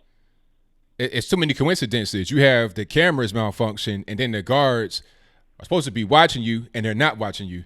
And then on top of that, you're able to get something that you can kill yourself with. It's too many coincidences happening at the same time for it to be believable. So it's obviously something else going on. Yeah. When I first heard it, I couldn't believe it. I was like, that just don't sound right to me. It sounds like they're fabricating. They're just trying to cover up. It just sounds like a cover up to me. Because as anybody that worked in that type of environment knows how it goes. Right. And you know that you cannot take your eyes off that person. So how would he possibly be able to get something that he could harm himself with, considering how high profile this case is, how high a profile this person is? So why would you even allow him to even get a hold of something that he could possibly strangle himself with? Because when you're on suicide watch, you don't have anything in there that you can harm yourself with. Nothing. Right, exactly. So it just doesn't sound right to me. It sounds like they're covering up. And, like, where's the paperwork? Where's that at? Even if the cameras did malfunction, where's the paperwork? The logs. Yeah, it's got to be a log. Yeah. Yeah. Where is that at? That tells you everything that he does every minute of the day and the night for 24/7. So where is that at, even if the cameras did? And for them to say that they took him off of suicide watch doesn't make any sense to me. Why would you put him back into the public, considering how high profile he was? If you put him back into the public, what was you trying to do? You already knew what would happen to him if you was to do that. Right, exactly. Well, it just sounds like, it sounds ridiculous to me. Well, I thank you for the call. I definitely appreciate you. Thank you. All right, now take care. You too. Very good point. It doesn't make any sense if you put him in like general population. If you take him away from that secure environment where he's being watched 24/7. After you try to keep, like, it's one thing. Because some people may be put on suicide watch if there's some kind of like a red flag, no pun intended with the red flag laws. But somebody may think, okay, they may harm themselves, they might have a mental illness or something. So put him on suicide watch to make sure he doesn't kill himself. Okay, he may be acting out, but this guy tried to kill himself. It was an actual suicide attempt that happened. After that, they put him on suicide watch, and you got a high profile person with a lot to lose. So why would you take him off suicide watch? How did the camera stop working? It's too many coincidences for it to all just be happenstance. There's some foul play going on. It's just a matter of where did the foul play actually emanate from. But let's get to my next call. The number to call is 434-658-1220. I see you, Kevin Duggan. You said Ben Crenshaw excited about picking punishments for red flag laws. He says today on Louder with Crowder. Yeah, Ben Crenshaw is not really conservative. He's kind of like a moderate person, maybe even a leftist, but more moderate, not really conservative. And I've noticed that for a while. You know, it's not really, people like his look with the one eye and all that, but aside from that, it's not really a whole lot of substance there. It kind of reminds me of Tulsi Gabbard. People saying, yay, Tulsi, but then once you get into her actual policies, you know, it ain't much there aside from being anti-war. That's pretty much it. A one-trick pony with policies that are more harmful than anything else. It doesn't make it. People talking about they want to vote for Tulsi Gabbard over Trump. It's like, why? I mean, It'd be the same thing as voting for Joe Biden. Not much of a difference, except for being anti-war, but that's it. And if the Democrats want to go to war, she will too. But anyway, let me get to my next call. All right, call you on the line 571. Who am I speaking to? Hey, my name is Chris. All right, Chris, what's happening? Hey, not much. So, two things. One, I'm watching the show now. Hey, caller, hey, caller, hold on 1 second. Before you continue, turn your speakers down in the background for me, please. I hear a little bit of feedback in the headphones. Oh, all right, my bad. Better? All right, go for it. Okay, so two things. One, if you check about Epstein, if you check and look at Trump's Twitter right now, none of this stuff makes sense. Trump literally just retweeted saying it's a little fishy for the cameras to be going out, for Epstein to just all of a sudden be dead on 24-hour watch. I, myself, when I was younger, was on suicide watch. They literally put you in a green turtle suit, and they constantly watch you. Styrofoam trays, plastic, all 24/7 somebody is watching you, and it's not possible for anybody on suicide watch to kill themselves unless somebody else allows them or helps them do it. So one, that. And then I guess the only other thing that I had thoughts on, I wanted to know your opinion on. So for me, when it comes to like these ICE raids and then the media vilifying ICE and law enforcement and everyone else just pretty much across the board, in my opinion, me as an American, if I'm driving down the street and I commit a crime with my child with me, one, my child will be separated and then I will be incarcerated. And somebody else in my family, friend, whoever it is, will have to figure out what happens with my child the same way it's happening now for the 680 arrests. 300 got out. Most Americans don't even get that. They get, you go to jail, you stay in jail, you might get a bond, you might not. You don't get to go to jail, get released, and then have the media push it for you. So do you think that it is fair for, I guess you say, do you think it's fair for illegal immigrants to in any way, shape, or form say, hey, this is wrong, we're being exterminated or locked up or treated unjustly, where if you or me as Americans born and raised here, if we did any of that stuff, we commit any crimes, we get to go to jail and we lose our kids too? It's not fair at all. Not in the least bit. You know, they're talking about you got to treat people that come across the border seeking safe harbor humanely, all this, that, and the third. But it's like, okay, how about treat them the same as all Americans? Don't give them special treatment. Right.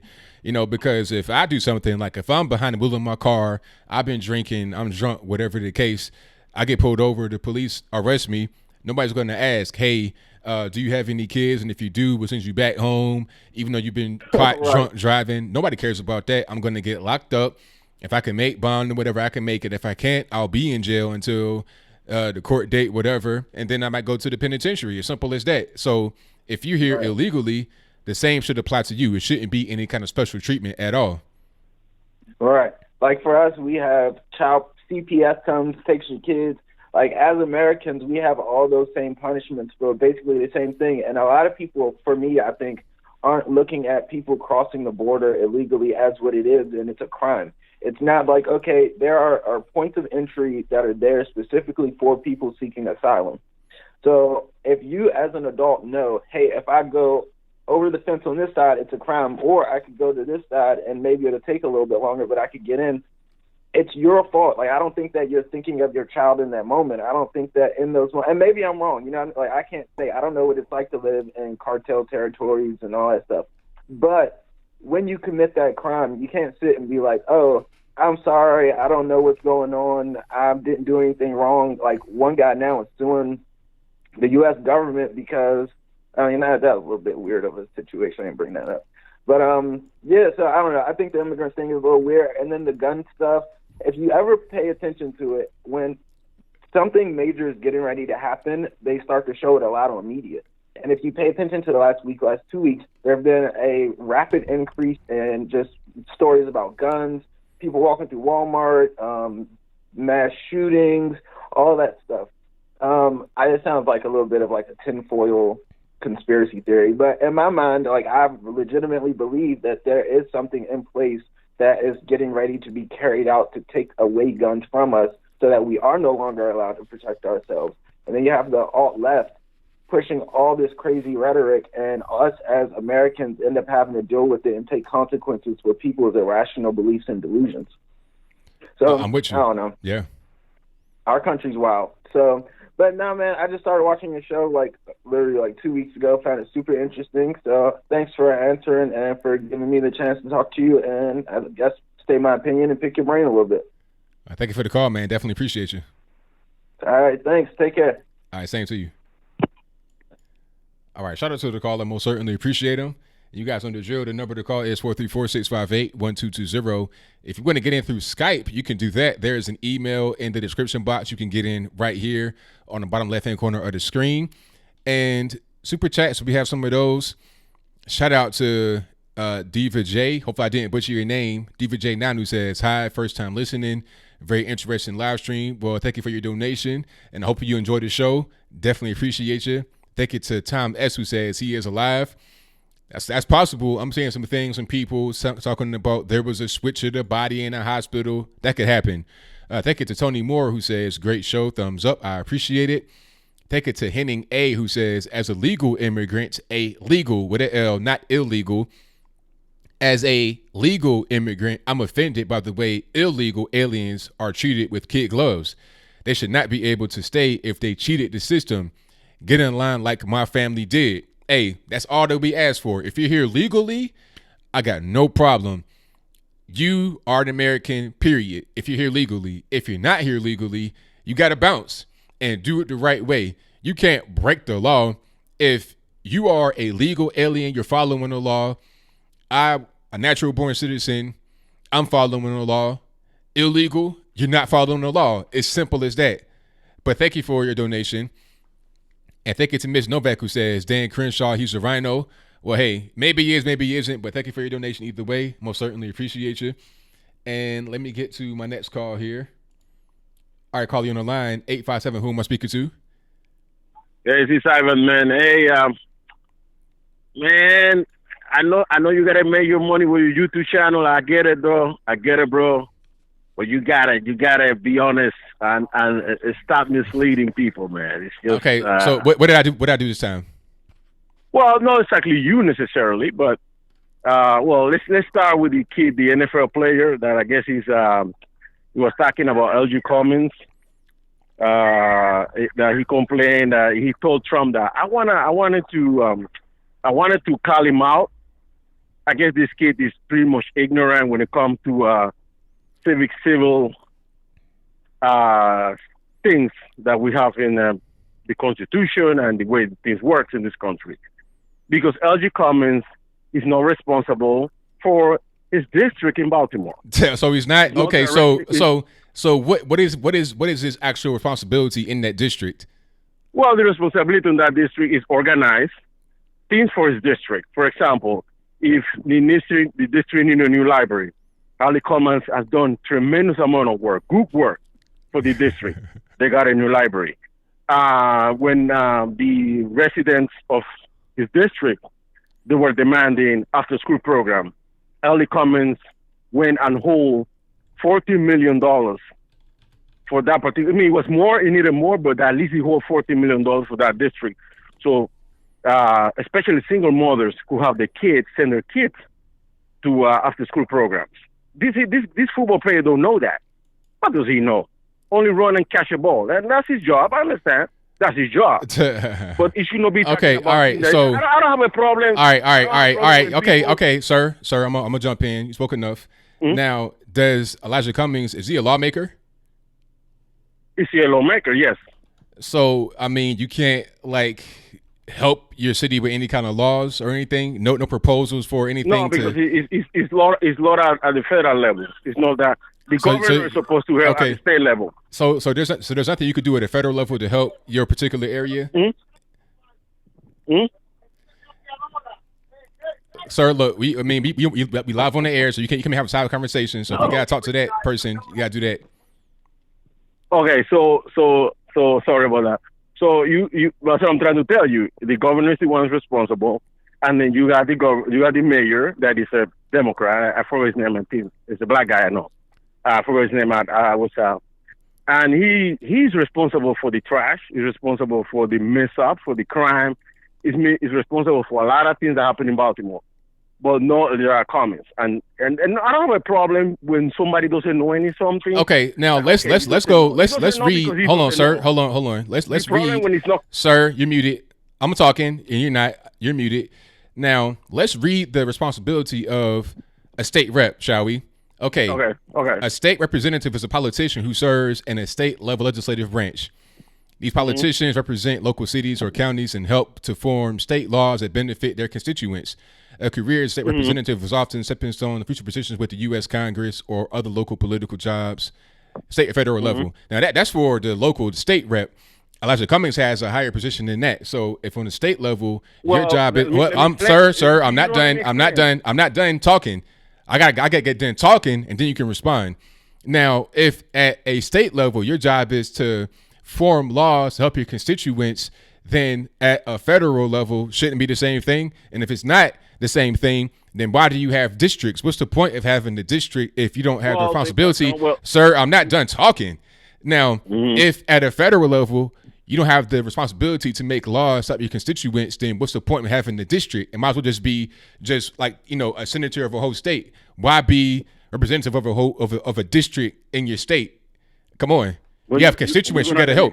But you don't let me explain. That's the problem. You got to explain. Well, this guy, with this responsibility, pretty much he gets funding for projects that need it on his state, in his district. So it ain't the past laws. So it ain't the past laws, sir. It ain't the past, sir. Look, I asked the questions here, and that's it. Now he doesn't have to pass any laws for his constituents. He needs to pass any law for the constituents. Yes. You said what? And he has done so. And you look at his record. What law? Do you look at his record? What law? Tell me right now. What law? Yeah, what law has he passed? Home affordability. Do you know what is the affordable home modification program? You know who was one of the main guys that decided to put this bill forward? It was him. Okay, now how was that help his constituents? How was that, sir? In Baltimore. How has that helped his constituents in West Baltimore, where you just got a pure ghetto? How has it helped him? Well, people, believe me, if we would have not helped them, things would have been much worse. Oh, so you can get worse than like he helped them. He did like the conditions are almost the equivalent of like war-torn countries. It can get worse than that. No. They have done studies. Baltimore would have much worse. The problem that Baltimore did not bounce back after the 2008 crash. Baltimore, Arizona, a lot of states did not bounce back. So are you saying that? Hold on, sir. Are you saying that Baltimore was better before 2008? Like it wasn't that bad until the crash? Are you saying that? Well, no, but I'm not talking about in general. I'm talking about from a real estate standpoint. Baltimore was doing way much better. It started declining after 2008. No. That's not true. If that's true, then true. Sir, I'm a just talk. If that's true, then why did Elijah Cummings say that his neighborhood in West Baltimore that he just left from was drug infested, crime infested in 1999? He said it on camera. Why did he say that if it was doing so much better? The same thing was Brooklyn. The same thing was Harlem in 99. No. We talk, sir. You're going all over the place. You're talking about Baltimore now. You're saying that it was doing, sir. You're muted. You said that it was doing better before 2008, but Elijah Cummings on tape said that it was crime infested and drug infested in 1999 on camera on Capitol Hill. So why did he say that if things were better before 2008? It doesn't make any sense. It got improved too. It got improved. Well, and the vast majority responsibility is the mayor of that particular city. Is the one who's responsible for the cleaning, or the one's responsible for the crime. So basically, pass the buck. It ain't my fault, right? Huh? Pass the buck. It ain't my fault. That's Elijah Cummings' standpoint, right? No. But that's this. Dude, let me explain to you. Are you in Mississippi, right? Are you in Mississippi right now? Tennessee. Okay, in Tennessee, right? Okay. So if there's a problem with trash, crime, and XYZ, right? Let's say this. Sir, look. I mean, okay. But before you start, sir, look. Before you start, I don't have that much time, so you got to just wrap it up. Sir, look. I heard you talking, but I don't have that much time. This is a time-sensitive show, so you got to wrap it up. Okay, wait. You said what now? Which one do you call? But answer. You know, I did not hear your question. the mayor is responsible. No, so because crime in the Bronx, we're gonna call Ocasio-Cortez. If that makes sense, or you call what is his name, De Blasio? Which one you call? You call the police if you got crime. No.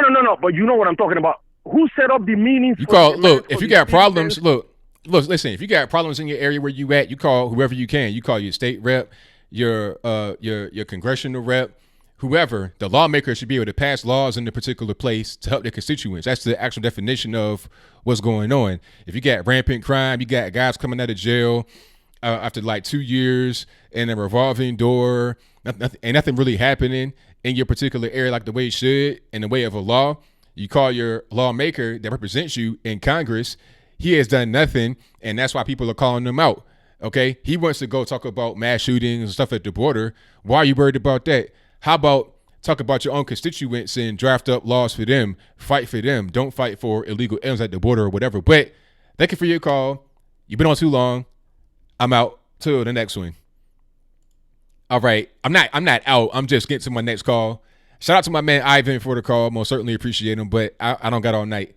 All right. Let me get to my next call here. Yes, that's it. 804, you're online. I'm speaking to. Hey, this is Ronnie. All right. What's going on? Hey, not much. Just interesting evening. Like a whole lot of things to talk about. It's everything. I think everything's tied together for the most part. I mean, you know, these red flag laws, what went on with Epstein, all of it all kind of ties into one thing. And it's either there's major corruption, which is A, is probably right, or B, total incompetence. I mean, you can't do this in a federal. You just don't do that kind of thing. You cannot suicide yourself when you're on suicide watch without there being something going on. And either, like I said, total incompetence by the government or total corruption by the government. And now they want us to trust the government to judge when they can take away our guns, which is exactly what the Second Amendment was for. Protect ourselves from the government. Right, exactly. I think there's I think it all ties in together. You know, crazy people. Somebody, I'm in Virginia, so like, somebody 1,000 miles away from me shoots up a Walmart, and now my rights got to be infringed. Yet I ain't done nothing but get up and go to work every day. How am I supposed to tie? I'm gonna sign off on that, right? And who am I gonna trust? What, some wacko liberal is going to accuse me of something randomly, and a liberal judge is going to go, yep, we're taking away your guns. Oh, but you can apply for them back. Okay, even if that happens, what are the odds that, your guns are, oh, sorry, yeah, you're right, we were wrong, but your evidence has been lost. You never get, it's a confiscation scheme. Or how about this? How about if they pass a certain law that prohibits certain attachments on guns or certain types of guns? Like, you may have a rifle and it may be some kind of weird law they passed to ban a certain type or a certain model number. And the way they are going to be able to get them back is through like buybacks, or if they happen to get confiscated. So it's like, all right, if you have some kind of mental health thing on you, you take your guns. And then you win them back, but they say, you know what? Oh, we can't do that because this is discontinued, so we're going to go ahead and keep that. Exactly. I mean, it's like technically. I mean, like me personally, I they talk about these military style weapons. That's something. It's a scary black gun.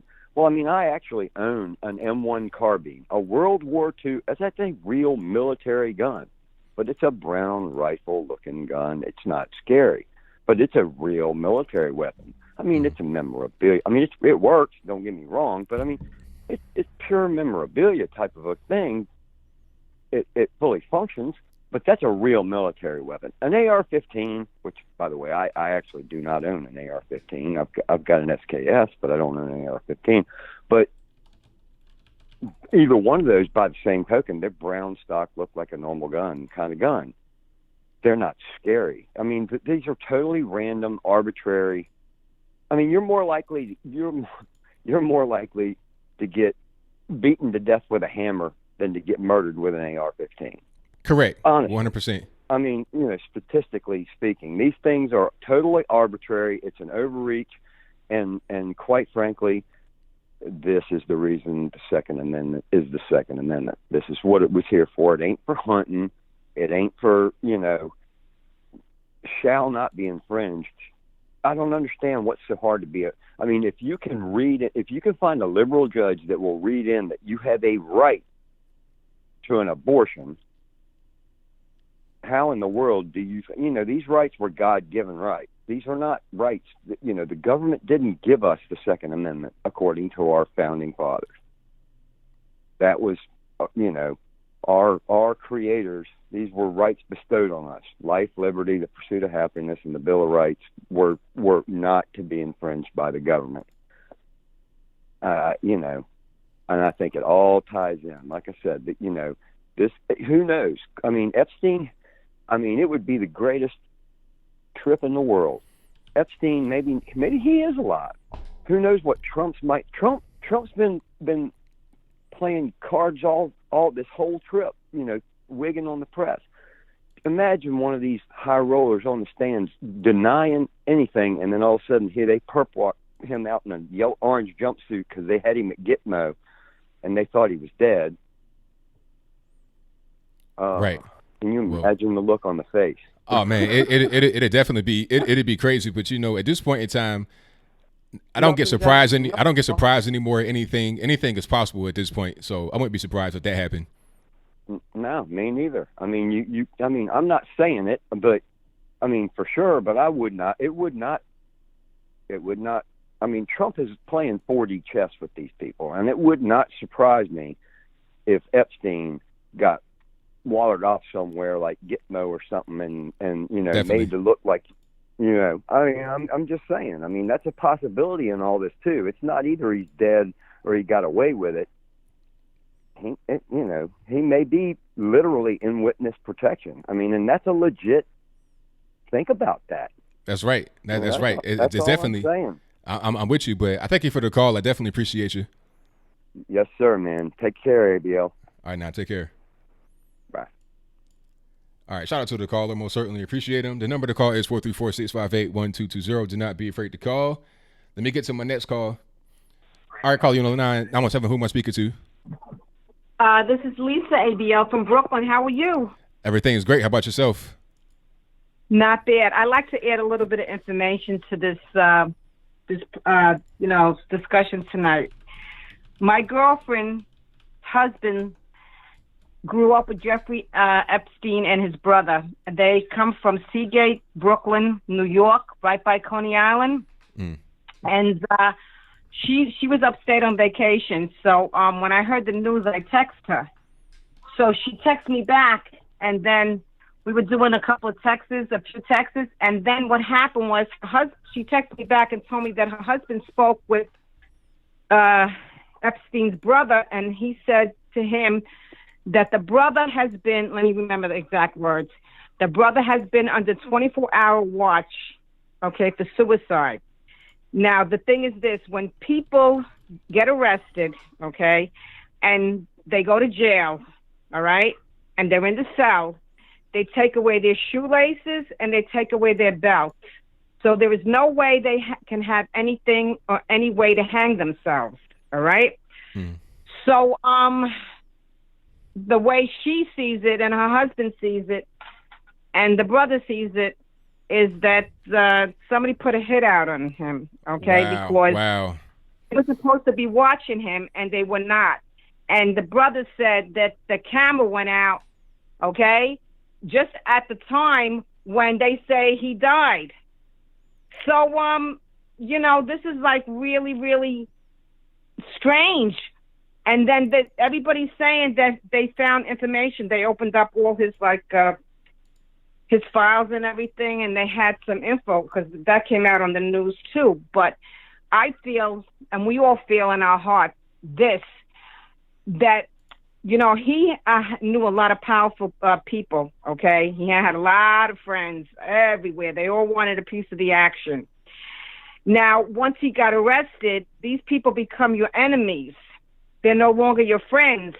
Now, all that information gets uncovered, if he wants to save his backside, all he has to do is like Sammy the Bull Gravano, snitch on John Gotti, and they put him in the witness protection program, and he lives forever. He's comfortable, and nobody could find him.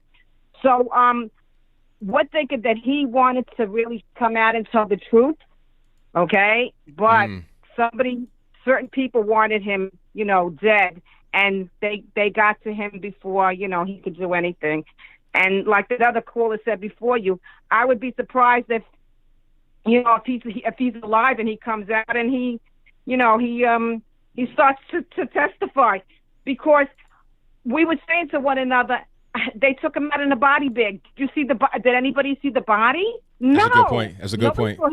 Yeah, no one saw the body. No one knows if that was his body in that bag. So that's another question mark. So then they take him to the morgue. The guy does the autopsy. They can say anything they want, but we have no evidence. The brother, what? The brother's going to go there? I'm sure the brother's going to go there and identify the body. He's got to. But, who knows what's going to happen after that, because, like I said, she's upstate, and, the husband is not going to call the brother to say to him, did you identify the body and all that? I mean, it's a heartbreak for them. But the brother was a nice guy, but he kind of went in the wrong direction. The brother made his money in real estate. Oh, he's got a lot of money. And this other guy, he just happened to go into the direction that he went into. But what can I say? Two brothers, two different lifestyles. But that's basically it, because the brother doesn't understand how he died, because they had him under watch, and he's not supposed to be killing himself because he doesn't have anything to kill himself with. Not the first time or the second time. That's right. That's right. Because if you're on suicide watch, that's all taken away. There's no means upon which you can kill yourself. Yeah, and the only people that are watching you are the people that are the gods. Right. So, someone had to pay somebody off to get to him. That's what it seems like. How, this is how we feel, over here in this part of Brooklyn, by Seagate area. Or like that guy said, how do we know he didn't get, that's another body in the, or not even a body. It could be just an empty bag. Right. Well, I don't know. What do you do? What's your take on this? Because so many people have been calling up. I listened to most of it, but then I had to take a shower, so I really couldn't catch the rest. Well, I think what happened was somebody got to him, because it's too many coincidences. They're talking about, okay, there was cameras on the cell, but then right when the situation happened, the cameras stopped working. Okay, that's one coincidence. Second coincidence, he's on suicide watch, but he committed suicide. People are right there watching them in the cell. He has no means upon which he can kill himself in the cell, but he still commits suicide. The third thing is they're saying that he may have not been on suicide watch at that particular moment. So how does that happen when he had like an alleged suicide attempt like 2 weeks ago? It's too many coincidences for it to just be a coincidence. Something's going on. When you're in suicide watch, they don't take you off. You stay on, because you might do something drastic. But the thing is, how can you do something drastic? How could you kill yourself when you don't have anything to kill yourself with? Right. Yeah. I agree. Well, I thank you for the call. I definitely appreciate you. Oh, you're welcome, ABL. Okay. Good show so far. Excellent callers. I got to tell you something. Well, I appreciate it. Thank you for your call as always. All right, you have a good evening, and God bless. All right, God bless you. Thank you. Bye-bye.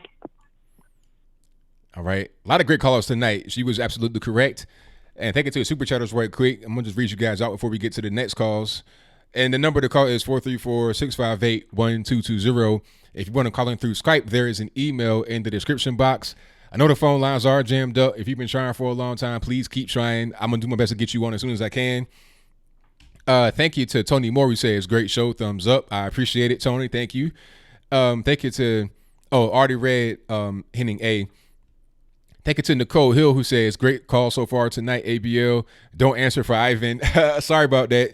Callers are on fire, and we don't have time for the foolishness. LOL. Hey, I'm sorry I had to answer, but thank you for your donation. Shout out to Psalm 91 who says, Mr. Logan, your patience with these special callers is admirable. Hey, I'll try to do my best, but thank you for your donation and your comment. I most certainly appreciate it.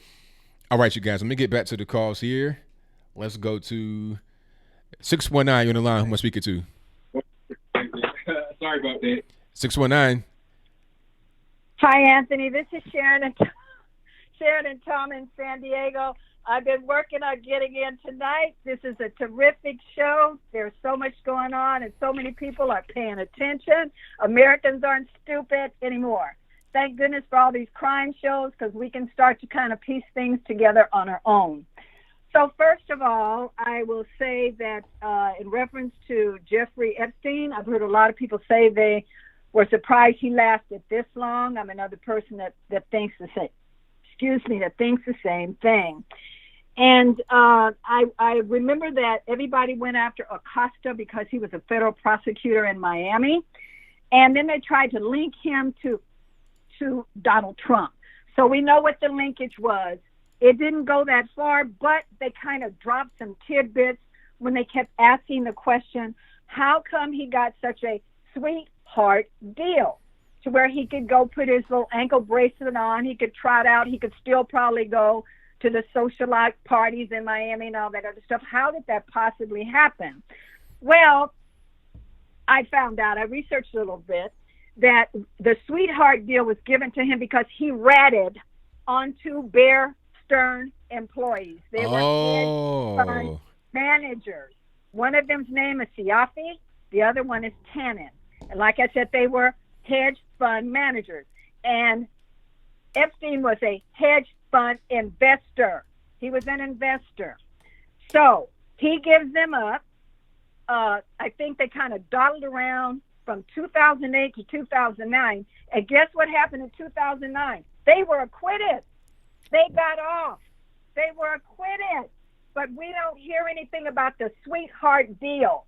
We don't hear about that. Well, how did he manage to get off? He snitched on two people, and they turned out to be, they were acquitted after. So was that a smokescreen for him? So we have to understand that at this time, it was all about get the banks. We were in a financial meltdown.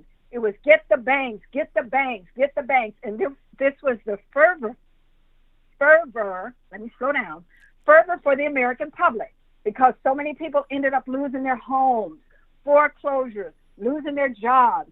You know, the sky is falling. Now, keep this in mind. This is the first year of Obama's administration. So instead of us paying attention to that, we were talking about health care. That was the whole drumbeat. I think that was the major distraction, because when you stop and think about it, they say, follow the money, follow the money. So what happened to Bear Stearns after that? Was their money possibly being laundered through Bear Stearns? And maybe they tapped on it. They said, well, okay, we'll give him a deal he can't refuse. So in the meantime, you knew they weren't serious, because this guy is still out.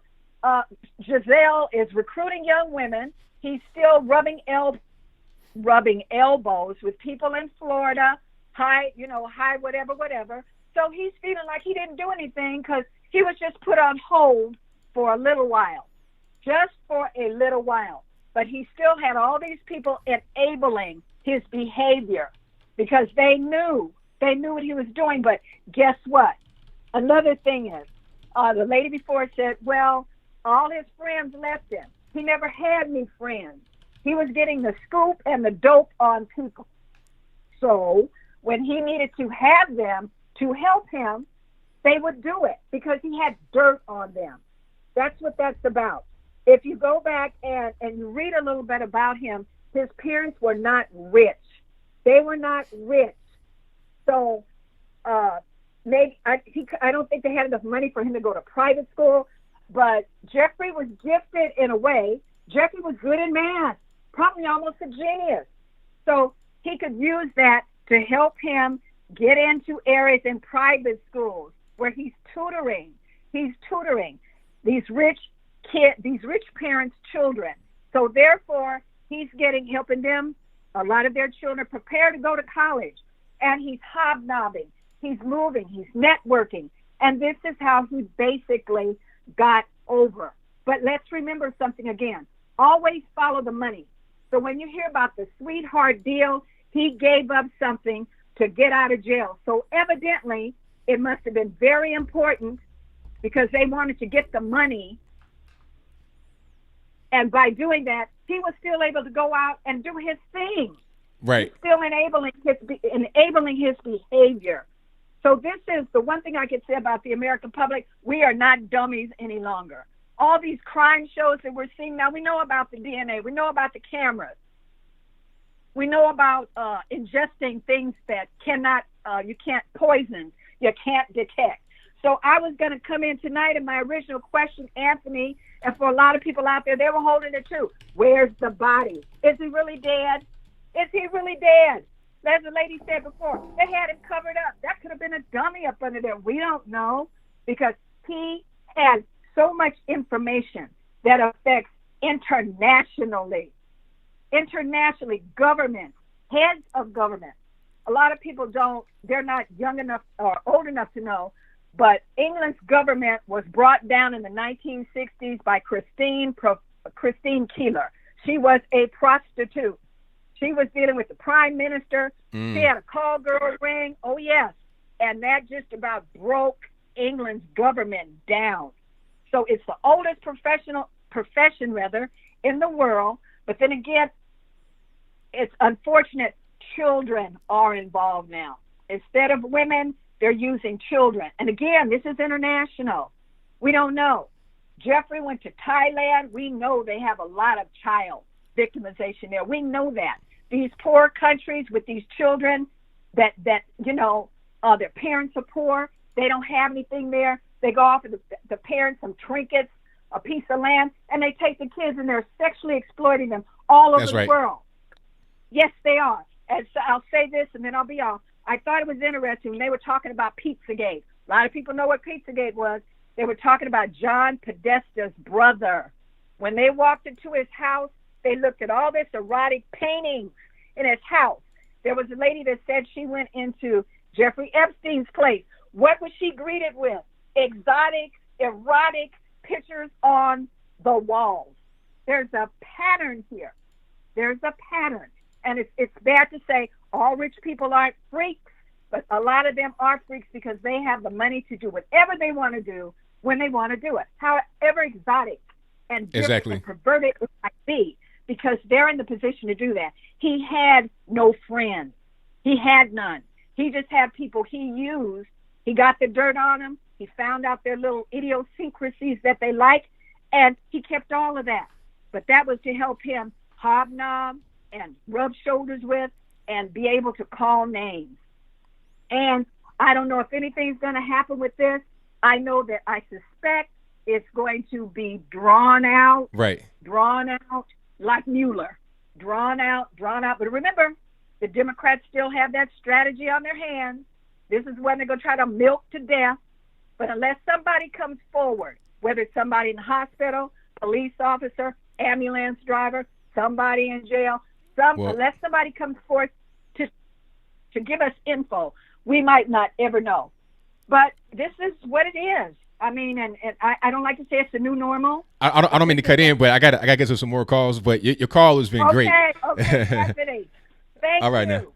now. Thank you for the call. All right. Sure. Bye-bye.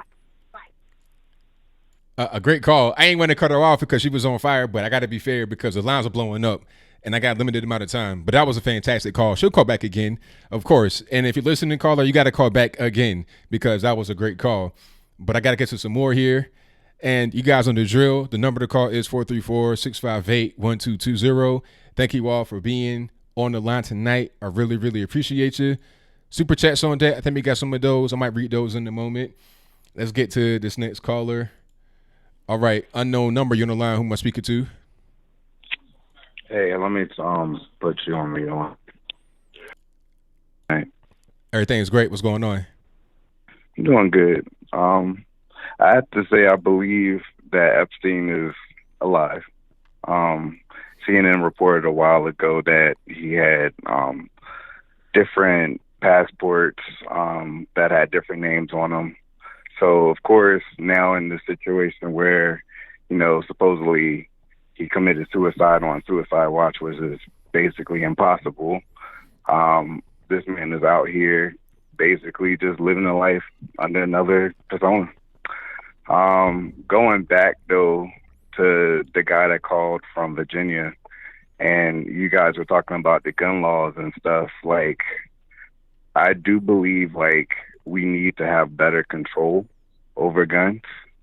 I don't believe it's a conspiracy when somebody literally is overseas, here in the States, wherever you're at, and you are saying that you're going to commit a crime or atrocity, and then you go out and you do it. All right, but okay, let's talk about it right quick. Let's talk about it. So when you say more control over guns, what do you mean exactly? Like when you say more control over guns, what do you mean exactly? When I say control over guns, I mean that some people do not need to have guns. There's a situation out here where earlier this year, around April time, bills were trying to be passed where if you were known to be an abuser, with especially violence or guns in the past, or something along the lines of if you're mentally handicapped, that you should just not be able to possess a gun. The situation is that there's no full way of being able to, when a person goes into Walmart or a place that sells guns and they place in the application, it only takes 3 days. The 3 days, after that 3 days, if nobody comes back and says, hey, this person has had a history with guns, he should not own this gun, there's nothing stopping that. And that is why this is getting out of control. It's regulation. That's all they want. I don't think it's a situation that they're going to be banging on people's doors and saying, hey, you need to return this gun. I think what you did say before, having a buyback program, is a very good idea, where, somebody that might have a gun wants to be able to trade that in. However, like, that is a wonderful idea, but just allowing us to just continue saying that, it's just for show, it's just for show. Like, these people are just going into Walmart like we do. Like, I can go on Walmart tonight because I need to go get some trash bags or something along the lines, and I'm not expecting that to be my last time on earth. All right. I mean, I feel you. I mean, I understand, but okay, let's talk about let's see it from this point of view. All right. Okay. Most of the guns, most of the murders are committed with like handguns, number one, not rifles like these guys be having in these mass shootings. But beyond that, a lot of the criminals that are out here have guns, but they're prohibited possessors. People that went to jail for a felony or something like that, they can't have guns. I know people that's in jail. Yeah. I know guys in jail right now, or that just came home recently, that got locked up on a gun charge when they were already a convicted felon 2 times over. Like, that's common. Like the most everyday average murders in the low income areas, these happen with prohibited possessors. So how do you prevent people from that having guns that are lawfully not able to have them according to the actual law?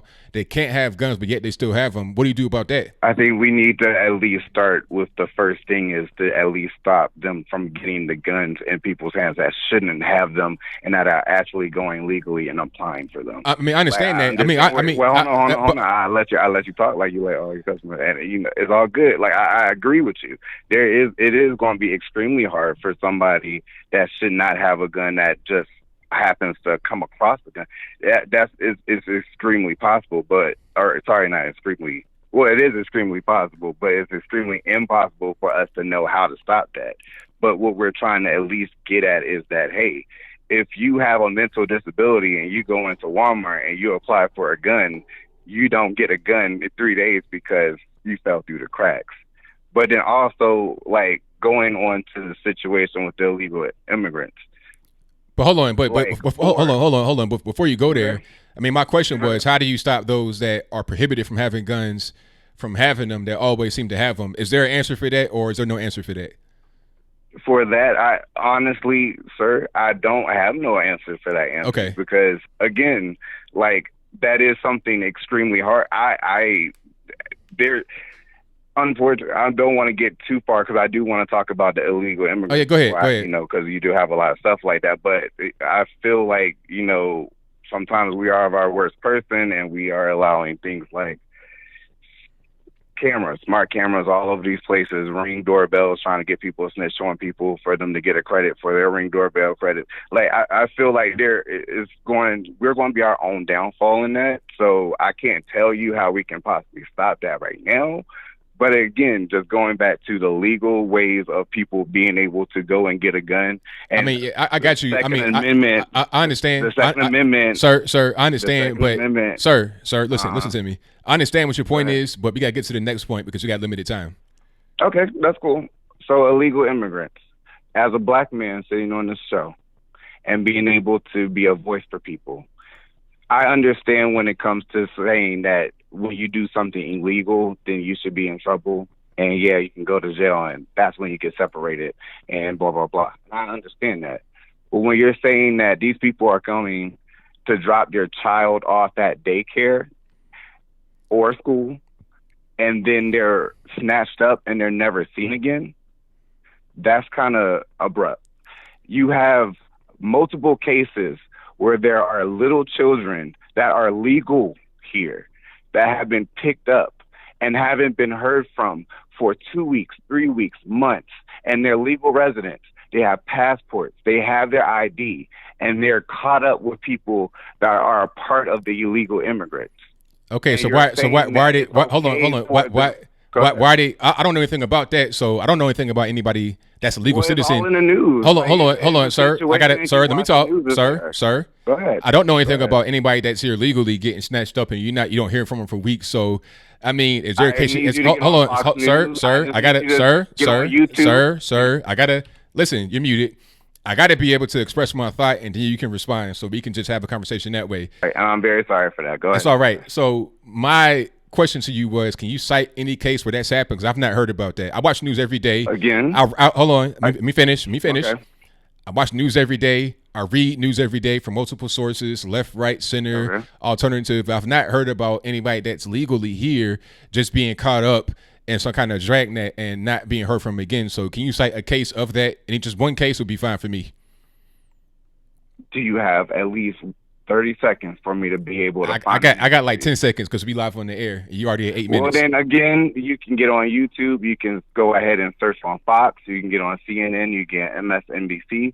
All of these videos that are up there of people, again, 3 cases that I know of right now that are legal residents that are being snatched up. A girl had a passport. A girl was 11 years old, had a passport on her, had a actual photo ID of her, and was taken and was not heard from for 2 weeks until she was released. 2 weeks. Okay. Now, legal. I like to be able to see that case, but here's my response. Here's my response, that I only sir. had 10 seconds. I'm telling you and your viewers. Sir, listen. You gotta listen to what I'm saying. My response to Okay. you is this: if somebody gets jammed up that's innocent, they should be treated the same as anybody else that gets jammed up and innocent. People are in jail. Just hold on. So I'm not finished. People are in jail right now that are American citizens, not the penitentiary, but the penitentiary as well. But let's talk about jail. People are in jail right now that didn't actually do anything. I got it, sir. I got to finish. I'm talking, and you're muted. People are in jail right now that are actually innocent. They didn't do anything. They're trying to fight their case and they're trying to get out. Okay, these are American citizens. So why should an illegal alien be treated any different? Am I off of mute? You're off mute. Yes. Okay. I'm not saying that is a situation of people in jail. If you want to talk about that, at least the people in jail are getting soap. They're getting situations where they can at least lay down and have their own cot. You're talking about people. Okay, so now hold on. So now wait a minute. Now you're conflating issues. You're talking about somebody that's here in the States getting sent to somewhere else. You're talking about like the border and stuff like that. Okay, if you're coming to the border, I'm talking about the border. If you're talking about somebody that has having trouble getting soap and stuff like that, that's at the border. Okay. Maybe for real. That's not in no jail. Because if it's at a jail, sir, you muted again. If it's at a jail what's going to happen is they'll get the same thing that any American citizen has. So if you go to a regular jail and you're wanted or you're suspected of some kind of immigration violation, you'll be in a regular. You're not going to be at a border facility. You're going to be in the regular facility with Americans as well, where you're going to be able to have supplies. If you don't have supplies, Americans don't either, so that's an unfair conflation. You're talking about the border facilities that are overrun. If you got a caravan with like 2,000 people coming to the border, maybe they might be low on supplies one night. That's not really an indictment on the U.S. That's just the people that are coming to the border overwhelming the system intentionally. Yeah, I've been talking the whole time. You've not been heard. People are coming to the border intentionally with the purpose of trying to overwhelm it. So, of course, you may have a certain circumstance where they may be short on supplies. It's very simple. But go ahead. You unmute it. Okay. If you're talking about that, there was a situation where everybody was going to these places and donating water. They were donating clothes. They were donating diapers and stuff for these children, and they were being turned away. So how are you talking about that? I've not heard about that case. Going back to what you were talking about with the jail situation and having people that are innocent in jail, Netflix just came out with Now They See Us, where it was black teenage boys that were innocent and put into jail and being told that they committed the crime. They didn't just get out, but they got out when they were elders. All right, sir. Like, I don't mean to cut you off. I don't mean to cut you off, but we on here for a while. So give me your closing statement. Give me your closing statement, and then we got to go. A closing statement, instead of being so divisive, see it from the other person. Stop living in your circle. Everybody gets so comfortable in your circle, and until you actually go somewhere else and you start experiencing somebody else's life, you'll never understand what somebody else is going through. So for you to sit here and to have this platform, that is cool, but imagine yourself not having this platform. Imagine yourself just waking up in somebody else's shoes and then being told what you're supposed to do. And you're like, okay, well, everything's cool. So now, I don't understand. I don't understand your point. Okay, I don't understand your point, but thank you for the call. Definitely appreciate you. Okay, you definitely.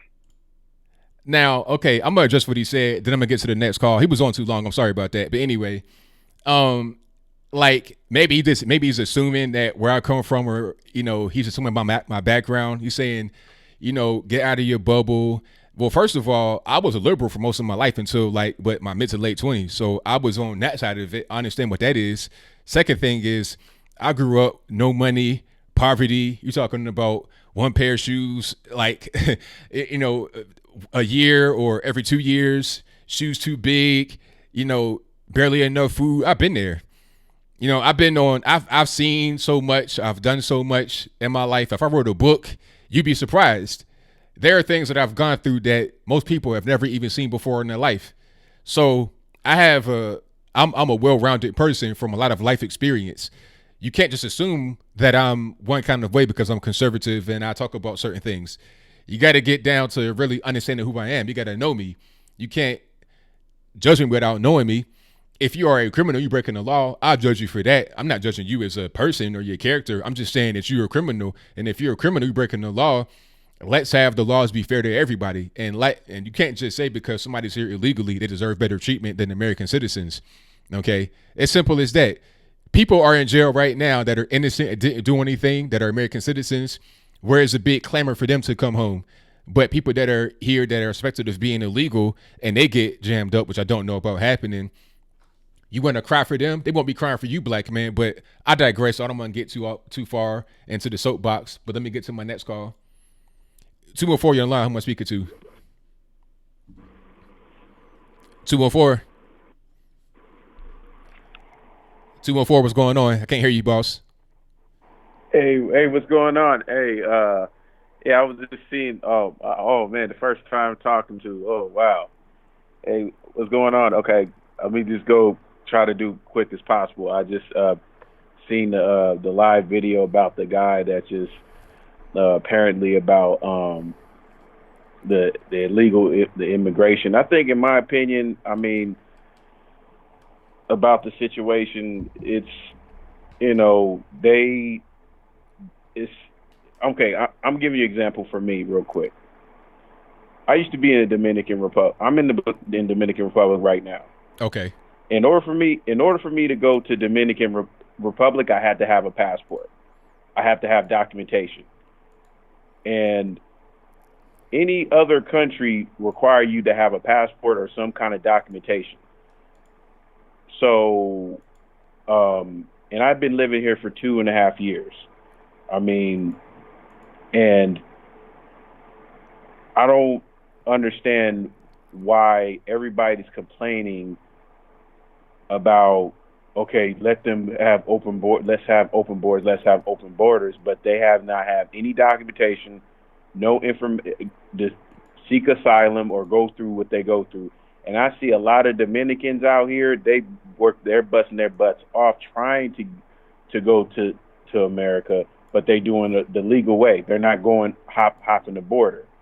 You know what I'm saying? And one thing I start realizing about this is, I know it sounds like I'm all over the place, but let me just give me a second here. But I'll give you an example. I'm originally from California. Okay. And there's a lot of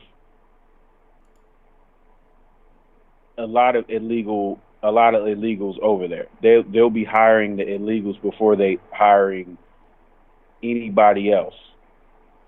And it's not right for people. It's not right for the people of California that's born and raised there, that's U.S. citizens, sitting up here trying to have to pay higher in taxes and destroying everything. It's like getting to be like Venezuela. Basically, it's like a state, the United States part of Venezuela is getting to be close like that. Basically, everything wants to be run. You got all these rules and regulations, and it's like they don't support U.S. American citizens. They want to take care of the illegals. You know what I'm saying? Right. And it's not right. It's not fair. You know what I'm saying? I used to be voting for Democrat. I used to be doing all that. And once I start seeing a lot of stuff was going on, about the Democratic Party, about, about Bill Clinton and, did that crime bill. Like, I had just talked to this dude, and he's a fellow American. He's from California, and he's basically a liberal. And he was just defending, like, 20 years ago, that's what you had to do, and that's what we had to do the crime bill because that's his fault. But then again, you're hating on Donald Trump, but Donald Trump is doing more than anybody else, than any other president in history. Lowest black unemployment rate, the lowest than ever. I believe he's going to get reelected. So, but like, once again, let me just get straight to the point because I know you're really busy, you got a lot of calls and stuff. Yeah. So I'm really surprised that, but just straight to the point about it, I think that if other countries have these rules and regulations of going inside their country, they're foreigners, we should do the same thing. If they have documentation and they came through the legal way, that's what it's supposed to be.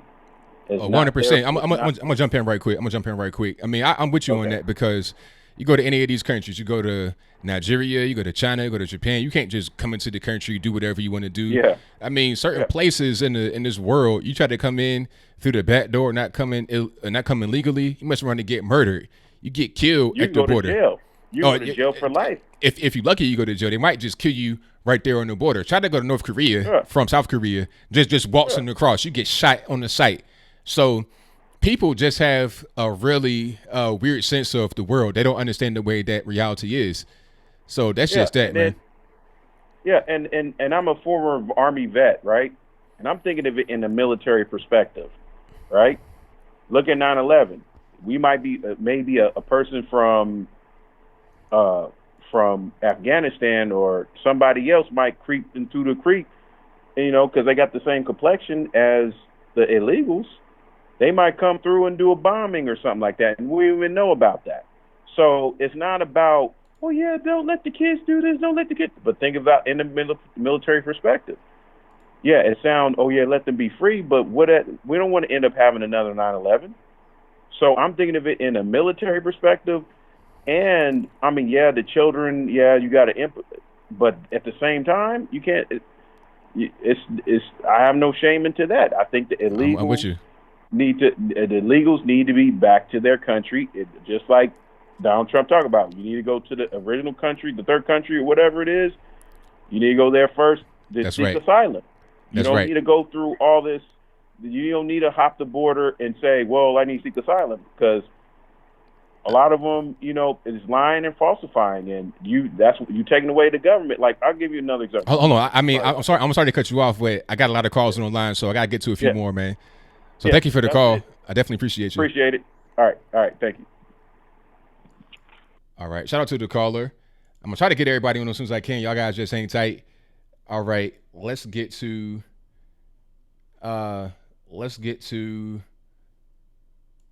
301. You're on the line. Who am I speaking to? 301. You're on the line. I cannot hear you if you're talking.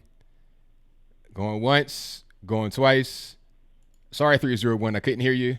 Oh, a tip for anybody that's calling: keep your ear to the phone. You cannot rely upon the stream, because the stream it's on a delay. So you can't just talk like you will be talking on FaceTime. You got to talk to me on the phone. If you don't, then you won't be able to hear me when I answer. So, all right, let me get to my next call. 816, you're on the line. Who am I speaking to? Brent. All righty, Brent. What's going on? Nothing much. How are you? Everything's great. Can't complain. So I was calling the previous caller, maybe a few calls back, was talking about ICE having detained American citizens. That's actually very much true. ICE has detained quite a few American citizens. I can give you some facts. From 2006 to 2017 in Texas alone, they detained over 3,500 American citizens. There are several cases. There's Tracy Nudsford, a Trump supporter in Florida, ICE detained. So it's not like this agency is wildly accurate. But okay, pause, sir, pause right there. Why did they get detained? Because ICE makes mistakes, and sometimes no. Okay, no, sir, hold on. Let's just pause. So there was no crime, there was no suspicion, there was nothing. It was just, okay, we're going to round you up. We have no reason to do it, no purpose. So what was the reason? So ICE held an American citizen for 1,273 days in 2015. I mean, but why? Held because they suspect they're illegal aliens, or they mistakenly detain them. I mean, you act like a government agency doesn't. I mean, I'm not saying anything. I'm just trying to figure out. Like, I don't know nothing. Like, you're telling me a thing. I'm just trying to figure out what's going on and get some kind. Hold on, sir. I got it. Let me just talk. I'm just trying to figure out the context so I understand the situation. That's all. I can just give you the statistics, because I mean, when you're talking about cases in the thousands, I can't give you the context for each case in a thousand. No. I'm talking about the ones I'm talking about the ones that you're saying. You're talking about a very specific case where somebody was held for a certain period of time. So I'm talking about that specific case, not just the entirety of the whole situation, because I understand mistakes can be made, but I'm talking about what you're talking about. What was the actual situation behind it, so I understand the context. Okay. Tracy was a Trump voter and resident of Florida, was an American citizen for 60 years until the country decided she wasn't. I thought this was a mistake. This must be a mistake. Are you reading something? Yeah, I mean. All right. I mean, okay, I understand, but look, I mean, I'm sorry, but I just need you to get to the cut to the chase. Like, what happened? Like, why was she detained? Because ICE thought she was an illegal immigrant, and she wasn't, and they made a mistake. Okay, so it was just randomly, like there was no pretext, there was no context, like it just picked her out of no. It just picked her randomly. Is that what happened? Like you don't understand. I'm just trying to get to the. If you don't know the context, you can just say I don't know. That's fine. You can just if you don't know, you can say it. I told you the context, and this is not an isolated event. I mean, and you've not told me the context. You've told me, sir. All you told me was that it was a mistake. I thought she was illegal, but you didn't tell me the full background of it. If you don't know the full background of it, sir, I'm not finished. If you don't know the full background, it's okay to say I don't know. Do you know the full background? Yes or no? So how can you explain? Sir, I'm just sir. Listen to me. Why can't y'all listen to me when I be trying to talk? I'm just asking a simple question. I'm asking about the background of that case. I ain't talking about 3,500 people. I ain't talking about the whole agency. I ain't talking about nothing. But that particular case, do you know the background of it, yes or no? Yes, actually I do. Her license expired in Florida. She went to the DMV to get a new license. That flagged her as an illegal alien, and ICE swept her up. That is. Thank you. So now you're giving me some more information. So okay, her license expired. She went to go get a new one. They thought she was somebody else, mistaken identity. No, I mean every American citizen can just go get a new license after it expires, and it automatically flags every American citizen. So why was she the one that got locked up, and not every American who has an expired license and need to get renewed? Maybe I thought she was somebody else. Okay. I think I understand what's going on. I'm pretty much understanding what's happening. Thank you for the background. I appreciate that. I think what happened was she went to go get a new license, and they probably misidentified her as somebody else, or somebody was using her social security number, because you do have identity theft.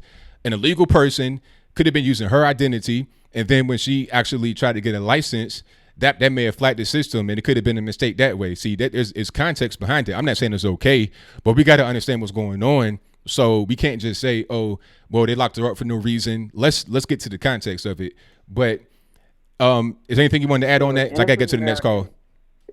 So 3,500 American citizens were detained in Texas alone. Okay, but you don't know the context of the whole. You don't know why. You don't know what's going on. Like, okay, sir. I'm not done talking. Now, it could have been a situation where you have a plant where they processing food, and you got a bunch of illegals working there. It could have been a sweeper. Somebody gets wrapped up in that, and you don't know how long they were detained. You don't know anything. You're saying 3,500. You want to talk about this one case, somebody getting detained for like 1,000 days, but you don't know every situation, every circumstance, how long they were detained, or what the whole thing was all about. You're just giving the raw number without any kind of context. I think that's irresponsible. But thank you for the call. Definitely appreciate it. I mean, why you guys want to call me like that, man? I didn't want to hang up on them, but I didn't want to be too long with the calls either, because, exactly. Thank you, Lewis. How long? An hour? Exactly. You're saying one person that got detained for like 1,000 days and using that as the extreme. It's the same thing they're doing with gun control. They want to talk about, we got 300 mass shootings, and we got to do something about gun control because of the case in El Paso and also Dayton, Ohio.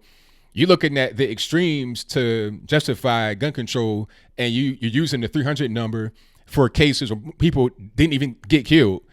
The 300 number comes from people that it comes from events where 4 or more people are shot at once. Shot, that don't mean you even died. So you could have had 4 people shot by accident. It could have been somebody, it could have been anything. 4 people shot and don't die. That adds into the 300 number. See, it's misleading. That's why I want to know the context of the whole situation, so I understand what's going on, so we can just have a real conversation and not just be trying to throw out numbers to fool people. But let me get to my next call. Okay. All right, call you on line 301. Who am I speaking to? It's Ethan. How's it going? Everything's good, man. How about yourself? It's been a eventful day, to say the least. Yes, it has been. I mean, I've been looking at this Epstein stuff, and it's just really fishy. Yeah. And, I saw this picture that supposedly is Epstein in the body bag, and some things just aren't matching. I'm with you for sure. Like, I decided to check, okay, does it line up? I look at the ears. The ears are different.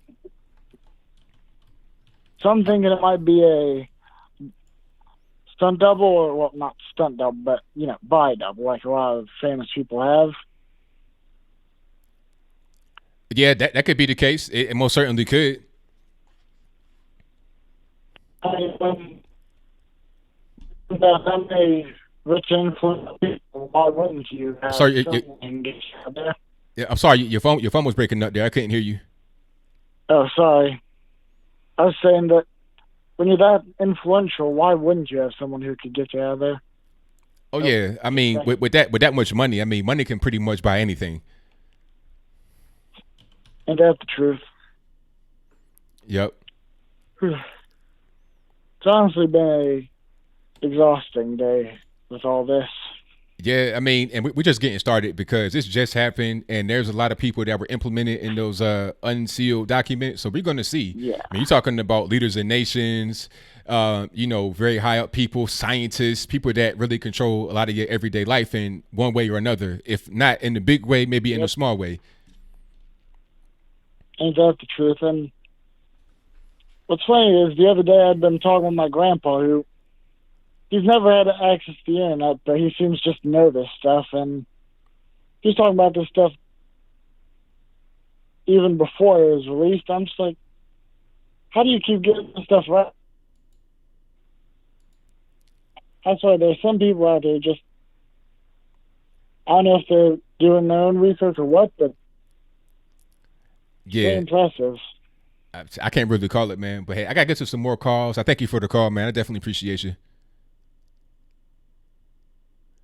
Caller, can you hear me? Okay. Thank you for the call. Don't have much else to say, so see ya. All right, now. Take care. You too.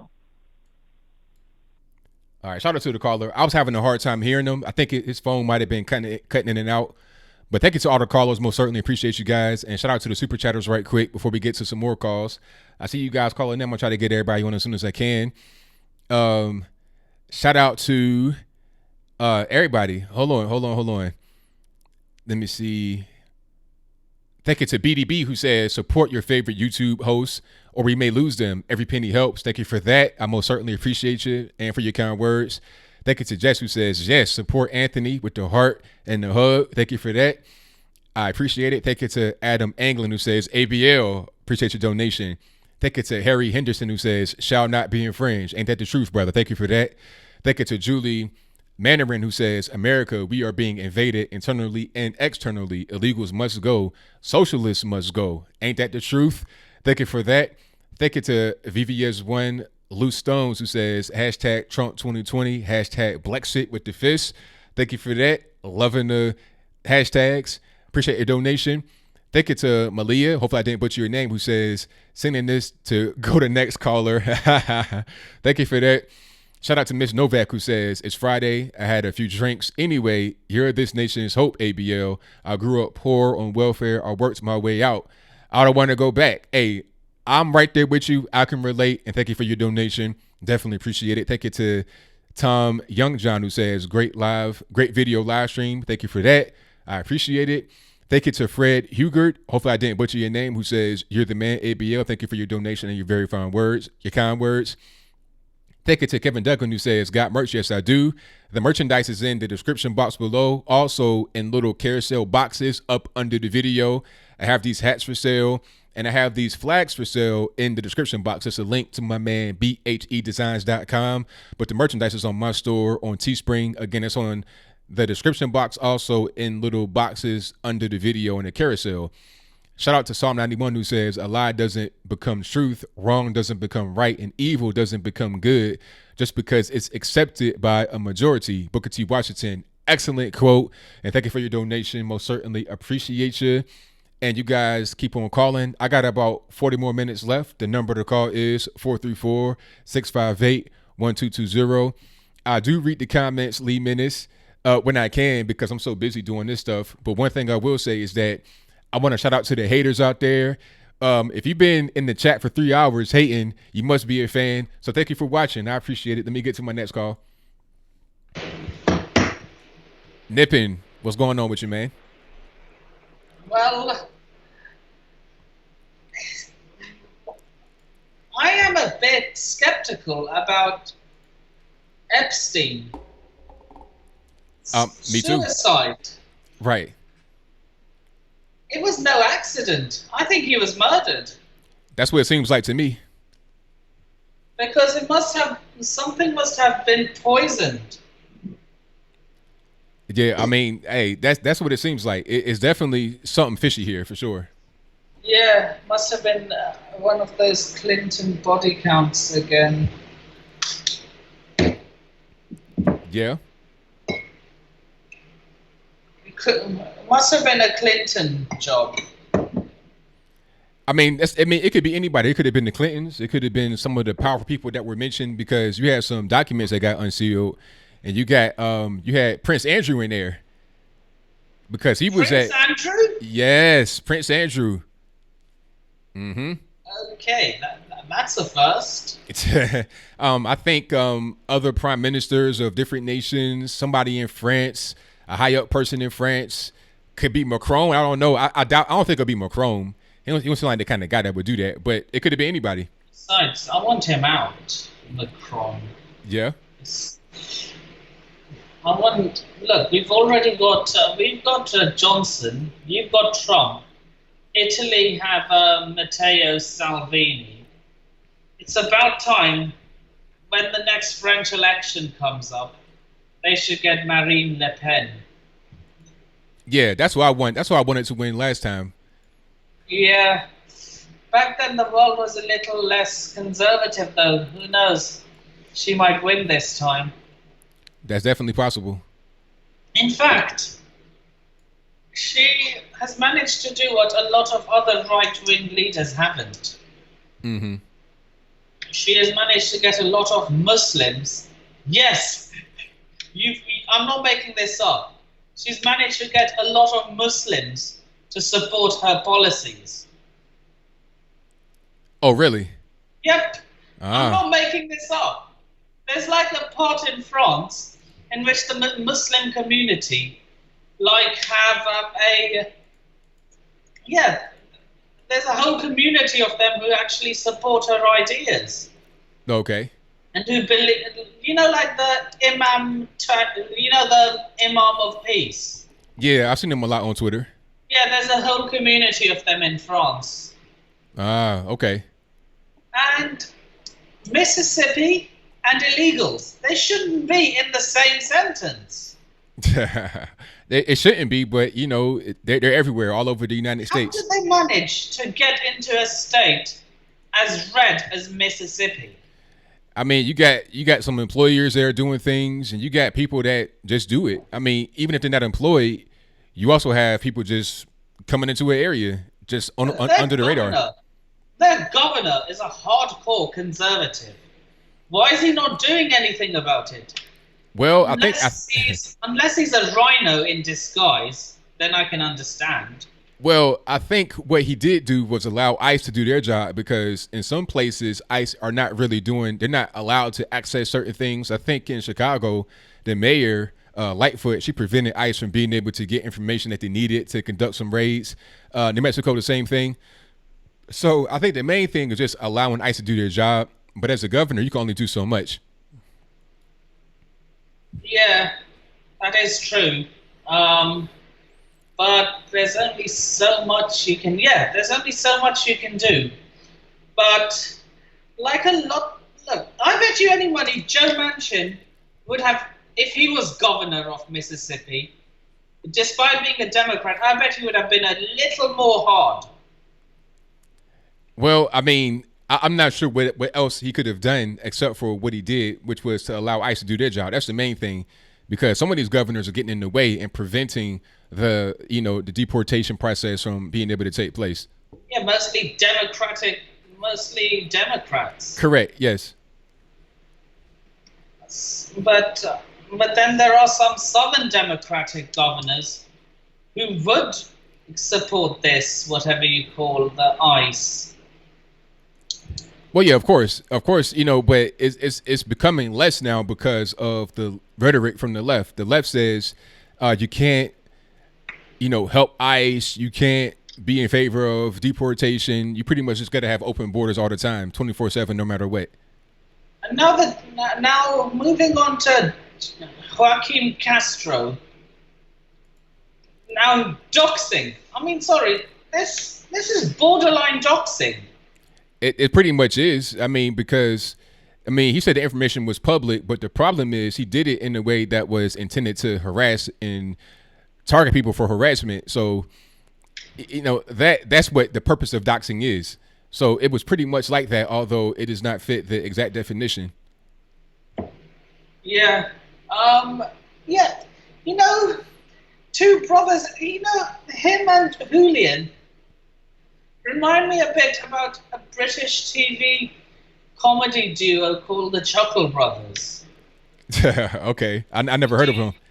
I gotta look them up. They're a comedy duo that used to, they were a comedy duo who did a lot of troublemaking. Okay. So yeah, I would love to see what Julian does next. Possibly run for, no, not run for, he's already doing that. Possibly get a seat in Congress. That's where his brother is right now in Congress. Yeah, he could carry on. He could do the same thing. Like his brother runs for governor or senate. Well, good luck to him. Nah, he can't become the governor. No, not in Texas, because you have Greg Abbott there right now. Greg Abbott's pretty conservative. In Texas, you have certain pockets that are kind of blue, but the entire state is too big to turn blue at this particular point in time. A guy that's far left like Julian and Joaquin has no chance. Yeah, what I'm trying to say is that although Texas is currently a red, that's them, the Chuckle Brothers. Yeah. The one in the yellow is recently passed away. Okay. That's who they remind me of. In fact, not just them, it's the whole people on the left. They just remind me of one comedy act that I can just watch and laugh. It is pretty crazy. It is pretty crazy on the left with all the people that, they're just really wild, man. But I don't mean to cut you right here, but I gotta get to some more calls, because the lines are blowing up. Yeah. I might not be on, depending on how early I have to wake up on Thursday, because I have to be somewhere for 1 o'clock. I may or may not be on, but I'll try my best for Wednesday night. Otherwise, I shall most likely be on Saturday, is it? Okay. Saturday, yes. Yeah, most likely Saturday, but because I'm going on holiday, you see. I got you. So I'll try and call you before going on holiday.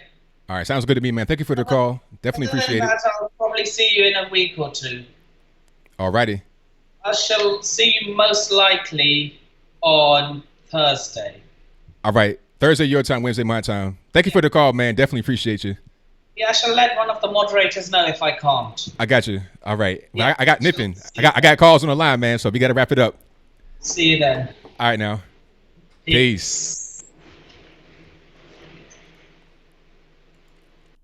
All right. Thanks to my man Nippin for the call. Most certainly appreciate him as always. And the line is blowing up. I'm going to try to get everybody on as soon as I can. All right, caller 515. Who am I speaking to? Sean. All right, Sean, what's happening? How much? How you doing? Everything is great. Can't complain. So I'm from Iowa, representing flyover country. All right. And I'd like to rebut with the caller that started out with gun control.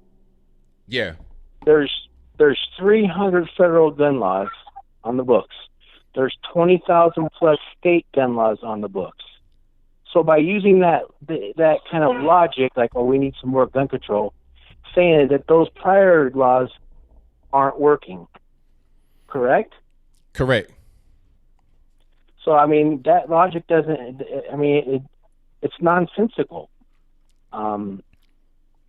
He's being led by the media, in my opinion, because they're pushing the whole thing about gun control, and they want to keep pushing the mass shootings in your face as the face of, okay, if gun control were to be there, then these things wouldn't have happened. But they don't see what's really going on with the country as far as other gun laws that don't get followed right now that we have on the books, people that have felonies that can't get guns but keep going to jail with guns over and over and over again. They don't really see that. They're just looking at it from a really short-sighted point of view, in my opinion.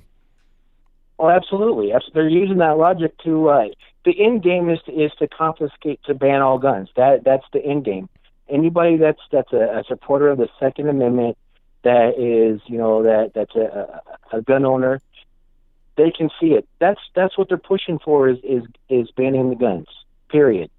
That's right. Once they take away the rifles, they're going to come after the pistols, because that's, like you said, the majority of the gun violence is perpetrated by handguns. Right. There's more people killed by hand and foot than there are with rifles. I mean, the stats, you can look at the stats and they prove it. But you won't hear is the FBI did a study, and the last time the CDC did a study, they're saying that between 500,000 people to 3 million people were saved by use of a gun. And 90% of that was just brandishing that gun, showing the perpetrator that you were armed. Pretty much squashed the perpetration. I'm a big supporter of the Second Amendment, and it just irritates me that we've appeased so much, and that they're trying to go further and ban all guns. Period. Right. Yeah. That's the next step, obviously. So hopefully we don't get anywhere close to that, because you got to have guns in this country. You got to protect yourself, protect others around you, 100%. Absolutely. I just think that caller, I mean, it sounds like he just had a lot of the Democratic talking points. I mean, we welcome him to step off the Democratic plantation. That's right. Absolutely. Welcome over to the conservative side. Yeah, I mean, on the right side of history. Yeah, he's watching the channel, so maybe he's curious about being a conservative. So I say, man, come on over. Just keep watching, and make the right decision and come on over. Absolutely, I invite him over with arms open. Absolutely. I appreciate what you do, Mr. Logan. You have a great night. God bless you. Thank you for the call. Definitely appreciate you. Thank you, sir. All right, great call. And he made a good point. Come on over. I like to have this forum open to anybody that's whatever kind of political affiliation that you have. And if I get into a debate or argument, don't take it personally. That's just me being expressive and giving you my point of view. That's all. We can have a debate and it can be all good afterwards. So don't take it personal if I get into a debate with you. But let me get to the next call here. 902, you on the line. Who am I speaking to? Diane. I'm calling from Nova Scotia, Canada. All righty. What's going on? Just want to talk about the Epstein thing. I'm really surprised. Well, actually, I'm not surprised how the mainstream media is, spinning it. They're trying to, kind of put the onus on, Trump's to blame. And I think they were talking about Putin like it's a Russian conspiracy.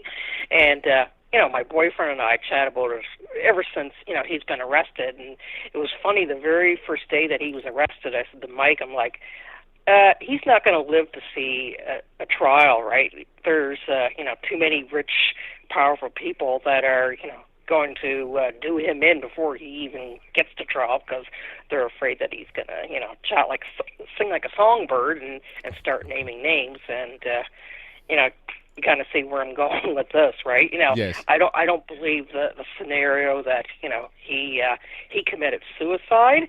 The first one may have been, maybe he staged it to try to, get into, kind of the jail thing that he had before when he was charged back in 2007, 2008, his country club jail type scenario. Yeah. But, I think someone did him in. Someone very powerful with a lot of influence, didn't want him to sing at trial because they would be taken down too, right? And, you're talking like people, they're talking about the Celeste Wexner and Prince Andrew and of course the Clintons, right? And, you heard about the Clinton body count. So, yeah, it would be interesting to see, what comes out of the FBI investigation, if they try to sweep it under the rug and, try to play the scenario, yeah, he did commit suicide, but how does someone that's under, 24/7 suicide watch, that doesn't get any, they don't give you shoelaces or a sheet. How does someone hang themselves? Apparently that's what they're saying, that he hung himself. Right. So, yeah, it'd be interesting to see. We're not going to hear the real truth, not from the mainstream media anyways, but I love watching your videos, and I get a lot of my news from you, and also the amazing Lucas that's on YouTube, and I like watching InfoWars too, and Fox News. Great choices, and thank you for the call. I definitely appreciate you. Oh, you're welcome. Keep up the good work, Anthony. All right, will do. Okay, bye-bye. All right, great caller from Nova Scotia, Canada. I appreciate it.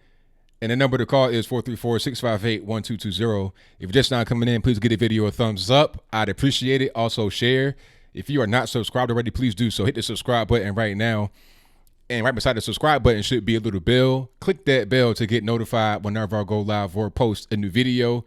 Maybe the bell will work. Maybe it won't, but just try it out and help me out that way. Let's get to my next call here. 973, you're on the line. Who am I speaking to? Hey, Mr. Logan. Hey, it's Christy in North Carolina. How are you? Everything is great. How about yourself? Pretty good, pretty good. I wanted to ask an off-the-wall question. I'm 53 years old, so I might be older than some of your listeners. But I'm wondering, because I've traveled abroad, I'm a military brat, of how many people have been out of the country. Because when I've been out of the country, now my son's in college, he's gone abroad to England and to Italy. And I remember my dad telling me stories even since World War II.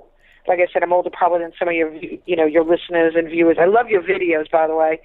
Thank you. It just boggles my mind that when I was over there, people would just act like you're just an American. I remember talking to people in the American consulates, even in England and in Paris and in Italy and in Scotland. I remember this in the last 20 years. I would ask them, what if I got in trouble? And what would you do for me? And pretty much they acted like, you're not in America anymore. If people really, I came up from North Jersey as well. I remember meeting people that weren't even out of their county, let alone their state. So it boggles my mind a little bit when people start throwing things about illegals and not even our people that are here, of what do we do for our veterans? What do we do for our homeless? And then you give so much to illegal aliens. See, I come third-generation American, and it's funny when you go leave this country, what we have here is a wonderful country. So many freedoms we have here. And I just wanted to put that question to you and put that out there to your listeners. I wonder how they view, if they've even left the country. Because what I'm seeing, I'm stuck in the 1980s because I'm 53. So it's kind of like I've seen so much, like I tell my son who's in his last year of college up in New York City. This generation, I don't understand what I've been seeing just even the last 5 to 7 years. We didn't grow up with these bombings. We didn't grow up prior to 9/11, and which was horrific. And it just really boggles my head that people are, why can't they just come here like my grandparents came here legally? They learned from Poland and Italy. They learned the language. I went to another country. I tried to learn some of the language so I could communicate. But at least my relatives and other relatives, people that have come here years ago, they came here through Ellis Island. They came here legally. I don't understand if it's not politically correct. I don't get that as well. It's why don't they understand legal and illegal? Maybe I'm just stuck in the 80s and 90s that I just don't understand that, Mr. Logan. I really, really don't. Either you come here legally, when you go to other countries, like in one caller said, you bring your visa, you bring your passport. It's like I told my son when he went with his friends just to England where they speak English. Granted, a viable language, we can understand each other. Very, very different. He came back saying, "Mama, they hated me. They hate Americans. They hate Trump." And I was like, "Tyler, you're not." I remember what I said to you when you leave. You're not in America anymore. I can't help you. You can go to a consulate, but you're not here. You're not at home. So that just boggles my head. It's kind of like glass houses throwing stones. Some people, like I like everybody, but it's like I've lived all up and down the country, all up and down the East Coast, in Europe, Army brat, the whole 9 yards. But I just don't understand why they don't understand the concept that we do have borders. There's a reason. Way back when I was little, remember I'm older than you, I'm 53, it's when I was younger, my father used to teach me, watch when you go to Europe. Watch what they're going to teach you, how they're going to treat you, because they take care of their own. See, that's very, very different. That I've noticed even the last 10 years, Mr. Logan, things have changed so much. And I'm rambling on, I'm sorry. It's just, this is what I see, and I don't understand. No, I understand. So basically, like, you go to Europe as an American, you're not getting special treatment. They're not rolling out the red carpet for you. And none of that going on. But over here, as Americans, we are expected to do the same. We got to roll red carpet out for the illegals. We got to just treat people that come here just crossing the border with no paper, no documentation, no nothing, like they're guides, better than American citizens. That's not how it is anywhere else in the world. It doesn't make any sense for us to do that. Oh, no, exactly. It's not like that abroad. I didn't go. I haven't been in the Middle East. I don't wish to go. Only I did want to go to Israel because of Jesus, things like that, my religion. But it's just my Christian faith. But it's just funny to me when I come back. Firstly, I'm so happy to be back home. And it's just very funny. Like I told my son, he went abroad this year. And I'm just like, you'll see. You'll come back home. You'll be happy. Right. And another thing is also how we treat people. It's not just veterans and things. I've worked for the state of New Jersey, New York. I've worked for a big foundation in Manhattan, Robert Foundation. All this stuff is what my daddy used to call the insiders, the elitists, as they call it. We used to call it back home, the insiders. He said they run the country. And this is decades later, Mr. Logan. They still do. But it's in a broader sense now. Moving my hand out, it's bigger now. That's right. The internet and everything else that I grew up with, in the 80s, everything was a big box, the computers. But it's so lack of privacy and privacy. It's so out there. And politically correct boggles my Pollock head. It's just crazy to me. But I hear you. It's funny. It's like you go to San Francisco or I've been in a lot of places, in a sense, not braggadocious by any means. It's just because of my military background of my parents. And it's funny because we go. I don't mean to cut you here, but I'm sorry because I got limited time. But that was a fantastic call. You made a lot of great points. I'm so sorry. I love your show, though. I love you. Thank you so much, and God bless, Mr. Logan. Thank you for the call. Definitely appreciate you. Okay, bye. All right, now. All right, shout out to the caller. Most certainly appreciate her. And I'm going to try to get to you guys as soon as possible. Y'all just hang tight. The number to call is 434-658-1220. Let me get to the next call here. And we have 240. You're the line. Who am I speaking to? I'm so sorry. Hey, JB, what's up, brother? Everything's good, man. What's happening? I just want to make a key point. Everybody was talking about how they said all these messages with Trump in office. Obama had 24 mass shootings within a span of like 4 years, I think it was. Mm-hmm. He had the most in history. Yeah, Obama had plenty of mass shootings. Nobody really cares about that. They're just talking about Trump. They're talking about what's happening recently to try and just say, oh, well, you're not doing anything. And crime is going down. And nothing like the way it was back in the late 80s, early 90s. But now all of a sudden you want to put more gun laws on the books and do all kind of crazy things. It's just, it's all about politics. It's all about just trying to get control and then using these tragedies to do it. Just like, what's the guy's name? I forget who there was that said, if you got a tragedy, don't let it go to waste. That's what's happening right here. Exactly. And then and then another thing is that we also have a problem with the also Trump's getting more of the black vote. He has like 20% now, something like that. 20% of Americans that are starting to see Donald Trump's way. You heard about that poll they took?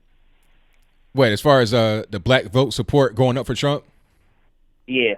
Yeah, I mean, I did hear about that. I'm not surprised at all because look, the Democrats are shedding people. They're not able to keep people. So what they're trying to do is they're bringing in illegal aliens, and hopefully they get amnesty according to them. That's what they want. They wanted to get amnesty so then to be able to vote for them, because they feel like it's like a debt that they're owed by the illegals. If we bring you in the country and we give you citizenship, you got to vote for us. That's kind of the deal that they're trying to broker right now, in my opinion.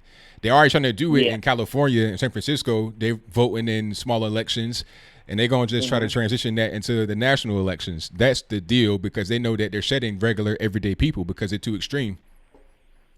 Exactly. And then on the flip side, you heard about Chicago mayor banning ICE from getting police records ever, and that's not going to fly for very long, will it? Yeah, I heard about that. Mayor Lightfoot, yeah, that was crazy. But see, that's the issue with a lot of these people. They're preventing ICE from being able to do their jobs. They're harboring these illegals, and it's going to backfire, especially when the citizens realize what's happening. If they don't understand already, they're going to be upset about that. Exactly. It's happening more and more and more. And that's what I'm trying to say. About the left is self-imploding. And you know what, though? Even Bernie Sanders is making more sense to me than most of the left people are. And Joe Biden. And I fear if they'll be elected in 2024. Don't you? Well, I'm not really too concerned about it, because the left, they may have some popularity online, social media, whatever. But when it translates to just the average everyday working American, I don't think it's really there. Just like Hillary Clinton. Hillary Clinton really was stronger than everybody that's running right now, but yet was not able to win. She had the media in her back pocket, plenty of money in her back pocket, all of that, and still was not able to win. At a certain point, regular American citizens don't like the direction the party is going in, and they are much more extreme today in 2019 than they were in the 2016 campaign cycle. Exactly. You know that on ABL. My last note before I leave. Another thing is, so many ignorant black people do not get that the Democratic Party never changed from racism. They're still the biggest race base because it's like the border crowd. Well, they cry racism all the time, but there's really nothing there. Would you not agree? I'm with you 100%, and it's been no change. They have changed the way they look a little bit and some of their tactics, but it's all the same. It's all, at the end of the day, it's all the same. You know, everything's based on race. You heard Joe Biden talk about, oh, you can be a poor kid and do just as well as white kids. It's like, okay, so that same mentality you had right now at the speech yesterday is what you had during the 70s, is what you had during the 30s. It's nothing has changed. It's just possibly different marketing. That's it. Exactly, and then another thing is, and thing is, man, they say if Trump's so racist, then why is he trying inner city parents vouchers to transfer their kids to better schools? No racist would ever do that to an inner city kid. I'm sorry, it wouldn't. It just wouldn't. Right, exactly. All right, you have a nice ABL. And hey, are you getting new Call of Duty? I've not seen it yet. I gotta check it out first to see what's going on with it, but I've not seen it yet to say yay or nay. But I did get Days Gone. I'm enjoying it. I'm trying to tell you. How far you into it? I'm at the beginning, but it's good so far. I'm gonna tell you like this, man. That game plays so many loops, though. So it throws you like a million curveballs. All I'm gonna tell you. All right, man. So hey, I'm definitely enjoying it so far. But thank you for the call as always. Definitely appreciate you. All right, brother. Peace up, Jericho. All right, take care. Bye. All right, thank you to my man JB for the call. Most certainly appreciate him. And the lines are blowing up. I'm sorry. I'm trying to manage everything. So if it can't get on, I apologize. But I have super chats to get to, and I got like 15 more minutes left. I might do a little bit over if you guys want it, but I can't do too much over. So I got to keep my stuff, the way it's supposed to be. But thank you to Rascal77 who says, wait until Trump collects demographic data and black Americans find out there are almost as many illegals in America as black citizens. Oh, it's probably more, because I mean, you're right though. That's a very good point. It's as many or more, because the estimate, according to the federal government, maybe even the Democrats, they say 11 million, but really it's probably like 30 million, and black Americans are about 36 million.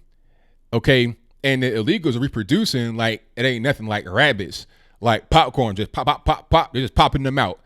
Birth rate be like 4. Ours is like 1.92, below replacement. We're done. Like, go to certain inner city areas. Matter of fact, in the city where I live, there was all like 100% black high school, right? Or it was 100% black. Now it's 25% Hispanic. How'd that happen? What's going on with that? I'm not saying there's anything wrong with Hispanic people, but you go from a mostly black area to now that same area where you had a lot of black folks, oh, you're being pushed away. Now you got to have room for the Hispanics. Compton, California, same way. First, Compton was all white, if you didn't know that back in the day. Then it became all black. Now it's pretty much all Hispanic. How'd that happen? You're being removed. You're going all the way out. If you're in LA, you're going all the way out to Riverside and places like that. And the illegals are coming right to where you used to live at.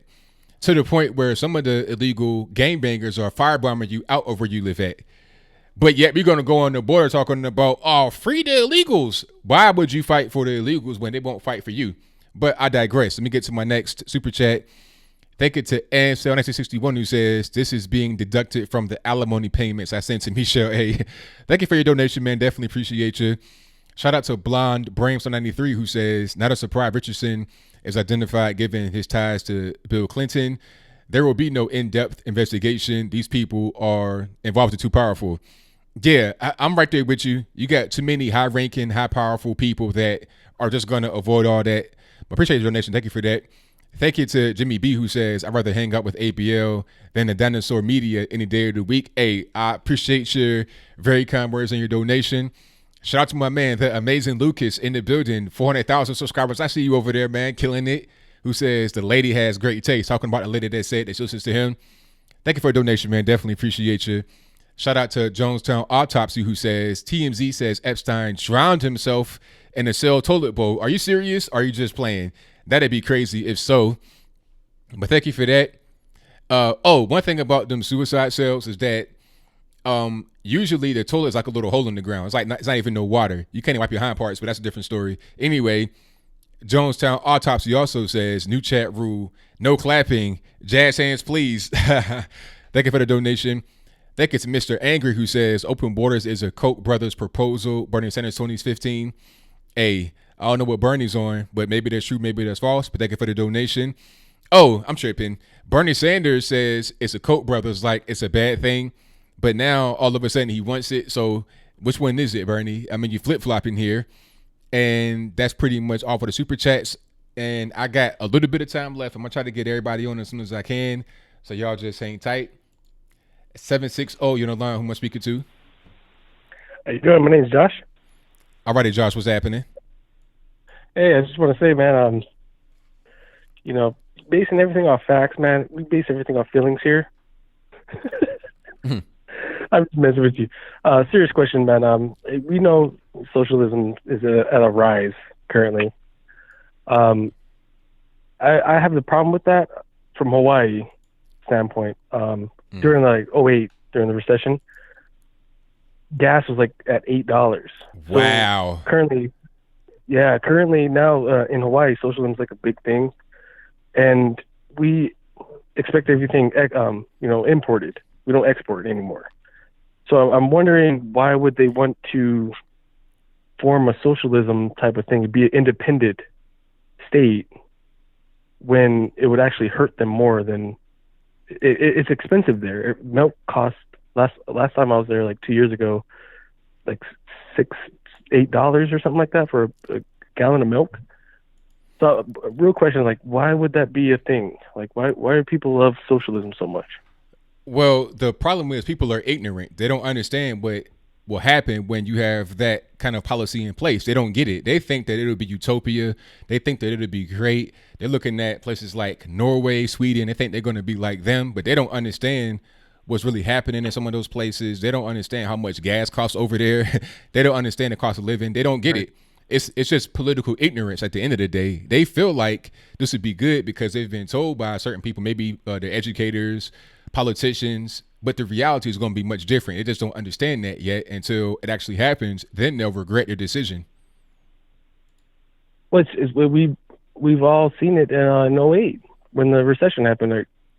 Like, can we not learn from a recession? It's the same thing as socialism would do for us. Yeah, but see, they can't make the connection.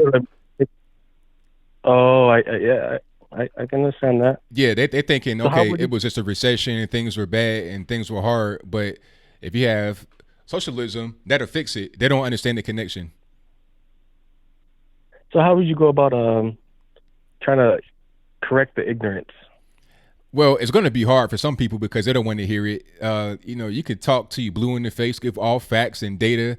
I mean, the appropriate thing to do would be to give facts and data without any kind of emotion, without any kind of editorializing, giving your personal opinion and nothing. Just give facts. Previous times where that policy has been tried and failed and what happened. And if people are willing to listen, if they're open-minded, they'll be able to hear it. If they're not open-minded, if they don't want to hear it, then they're not going to hear it. So the best way, facts, nothing but facts, no opinion, just straight facts. If they don't want to hear it, oh well. If they do, then you got them. Okay. Appreciate your time, man. Love your content. Thank you for the call, man. Definitely appreciate you. You have a great night. Thank you. Same to you. All right. So shout out to all the callers. 518, you're on the line. Who am I speaking to? This is Derek. All righty. What's going on? First, I want to say I appreciate everything that you do on here. Your show is great. Watch it every night. I just want to make a quick point about something. To me, the rhetoric it's not about Trump's rhetoric at all. I think the mainstream media, he said it best, is truly the enemy of the people. If it wasn't for them, all this hysteria out here wouldn't be going on. I mean, I live in New York City, and all these people and their crazy thoughts and everything, they get it all from the news, and then that trickles down to everything else. I just think it's so disgusting when you think about it that they don't even care about the ramifications of what's transpiring from all the stuff, all the hateful things that they're saying. And actually this week for a little bit I had to get away from it all after the shooting and all the stuff going on with all the white supremacy, all this fake boogeyman stuff that's not even, I mean, obviously there are real hateful people out there, but they're far and few in between. I've never really met one in my entire life, so I just find it disgusting that their hate for him is so vile that they don't even care about what they're putting out there, and then it translates into Hollywood and everything, film, TV, all of it's hard to watch right now. I just really wish they would tone down their stuff, but they're not going to anytime soon. Yeah, I definitely hear you. I understand where you're coming from. It can be kind of overwhelming all the time to keep hearing the same old tired, false, baseless rhetoric over and over again. I hear you. You might need to kind of like take a little break from it, decompress, because it's crazy. But I think that you're not alone. A lot of Americans feel the same way you feel, which is why I say that the Democrats are losing steam. People are tired of they're tired of hearing that over and over again. They keep getting told that they're racist and they're white supremacists and they can't say this and they can't say that. All these rules, regulations. People are tired. So I think you're not alone, and I believe that will be reflected come 2020 when it comes to the national election. Yeah, I surely hope. Oh, I definitely think he's going to win pretty easily. I think most of the people that are like crazy about him or think he's a racist, most of those people don't vote anyway. Yeah. The people I'm around especially. So I'm not really worried about their remarks. It used to get me upset when I hear them talk like that. And then eventually I just realized I look at them as being brainwashed and they don't really have a mind of their own, and they don't even realize it, unfortunately. And I don't even try to reason with them anymore. So basically, especially in New York, you got to keep your opinions basically to yourself. It's the best way to be. But I just wanted to say I appreciate you. I'm glad I got through. Your show is great. Your demeanor is wonderful. You're good with people on here. And I'd like to see you keep going, doing what you're doing. Have a great night. Thank you for the call. Definitely appreciate you. All right. Have a good one. Same to you. All right. Shout out to the caller. All right. I'm going to try to get like 1 or 2 more calls. If you're on the line, you've been trying to call for a long time, I'm sorry. I apologize. But, hey, it's rough getting on. Okay. Let's do 814. You're on the line. Who am I speaking to? Hi, this is Paul Baker. All righty, Paul. How you doing, ABL? Everything's great. How about yourself? Good. I'm from Pennsylvania. All righty. And the red flag laws, yeah, I don't believe in them. They're just it's an invasion on our freedom. The gun killings are just way blown out of proportion. I mean, there's less killings by gun than by car, by smoking, I mean, if more people are armed to defend themselves, instead of the killings that happen in the gun-free zones is where it's taking place. And as far as red flag laws, I mean, it says in the Bible when Cain slew Abel, he didn't blame the rock. He blamed Cain. That's right. It wasn't the rock. It wasn't the rock that killed Abel. It was Cain. And they glorify these shooters and make them famous. And they need to stop. They need to stop because it just makes more of them want to do it. And it's just, I don't understand it. Why they make them famous. Do you know why? Well, I mean, I think the purpose from people that really are engaging in publicizing these events is to try and enact gun control, to get more control over the American people, to make them more dependent upon the state. You know, I think that's really the end result. It's a political goal. Nothing to do with the people that actually do it. They don't really care to make them famous and inspire more people. Matter of fact, if they inspire more people, it goes towards their cause. I'm not sure if they're going to be that sinister, but I wouldn't put it past them. But the main thing is take advantage of these events to push for a political narrative. As soon as the event happens, as soon as it gets reported, they're immediately saying gun control now, background checks now. That's the end goal, in my opinion. Yeah. Excuse me. They've had background checks. I mean, they still do. Yeah. I mean, they still have them. And it's just taking away our rights, our freedom. And pretty soon we're not going to have any. That's right. I mean, more people die from so many other things. And there's no assault rifles. There's no assault weapons. Any weapon is an assault weapon. If I hit you with a hammer, that's an assault hammer.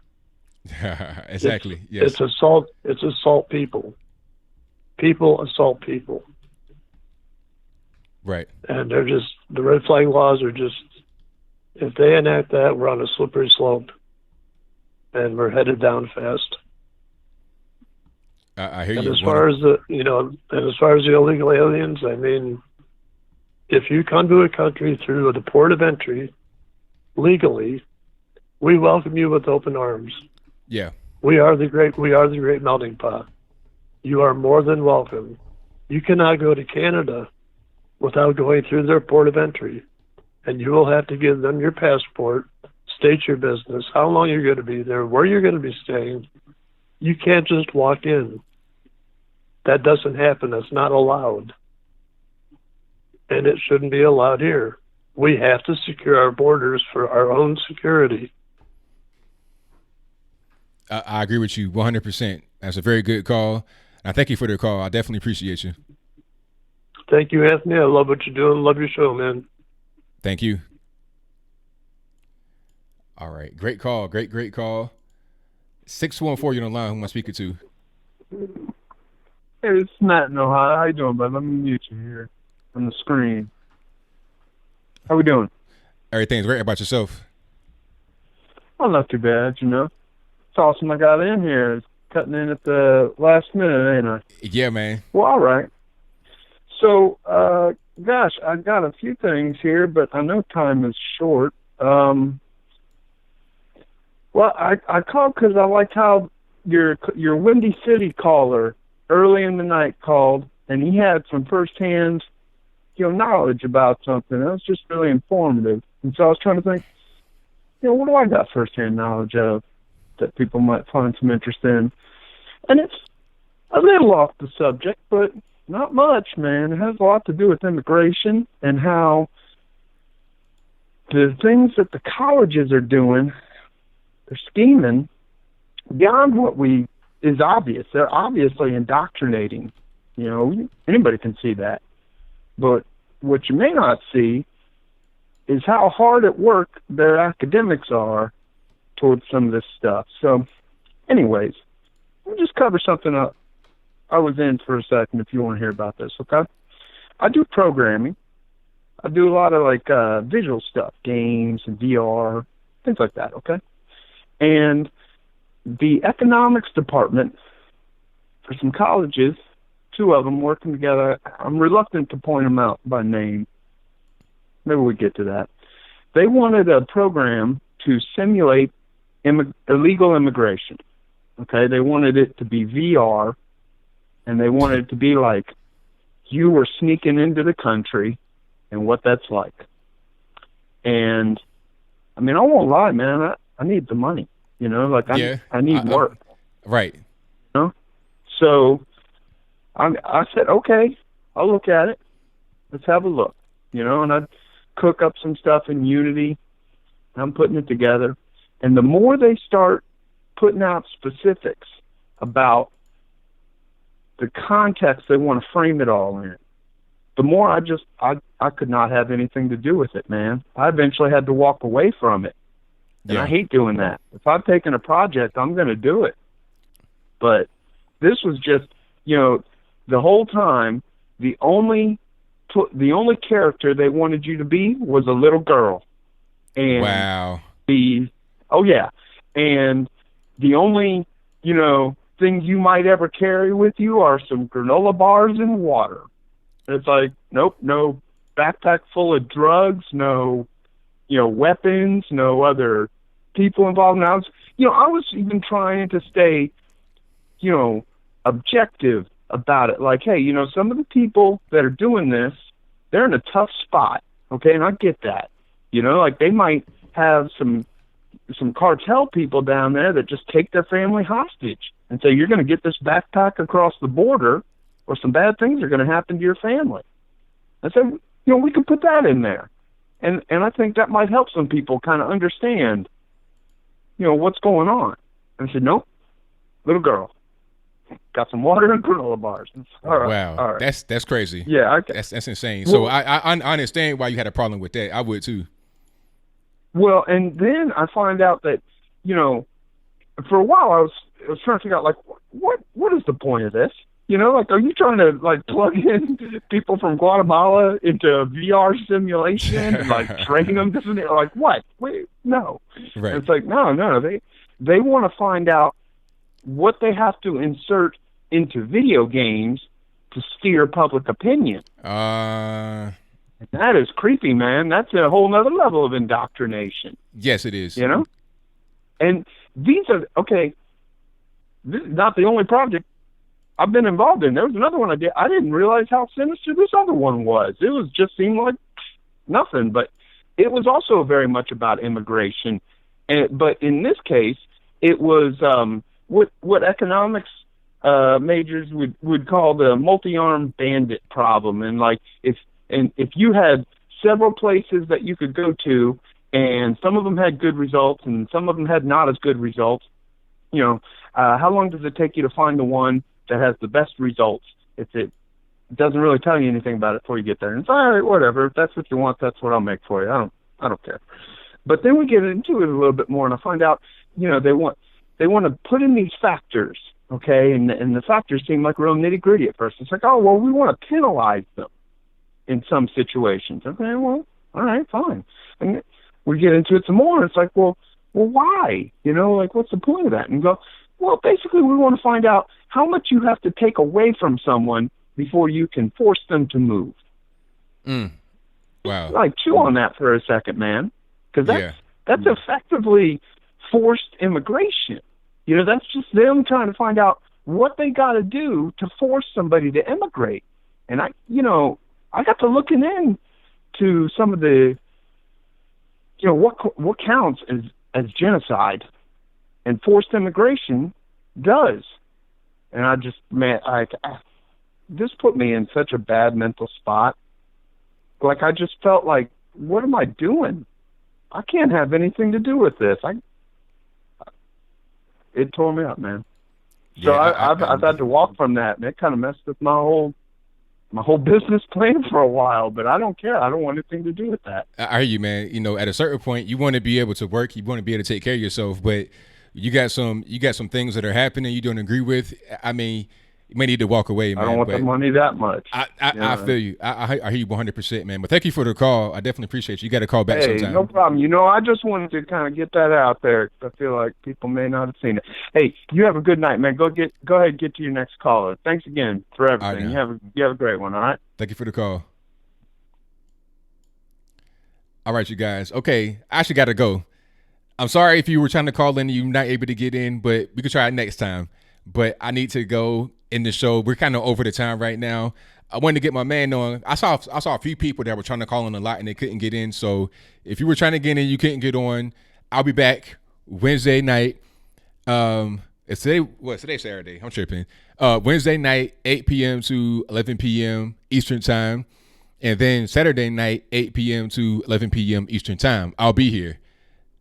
Calling, not calling you guys, but taking calls, answering questions, whatever the case may be. I will be here, and I'll be doing live, not live, but pre-recorded video all throughout the week. I put out 2 on Monday, 2 on Tuesday, whatever the case, I'll be here. If you are a first-time viewer, please subscribe to the channel. I'd appreciate that. And when you subscribe, click the little bell right beside the subscribe button.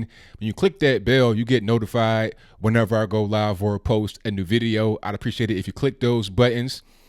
And also,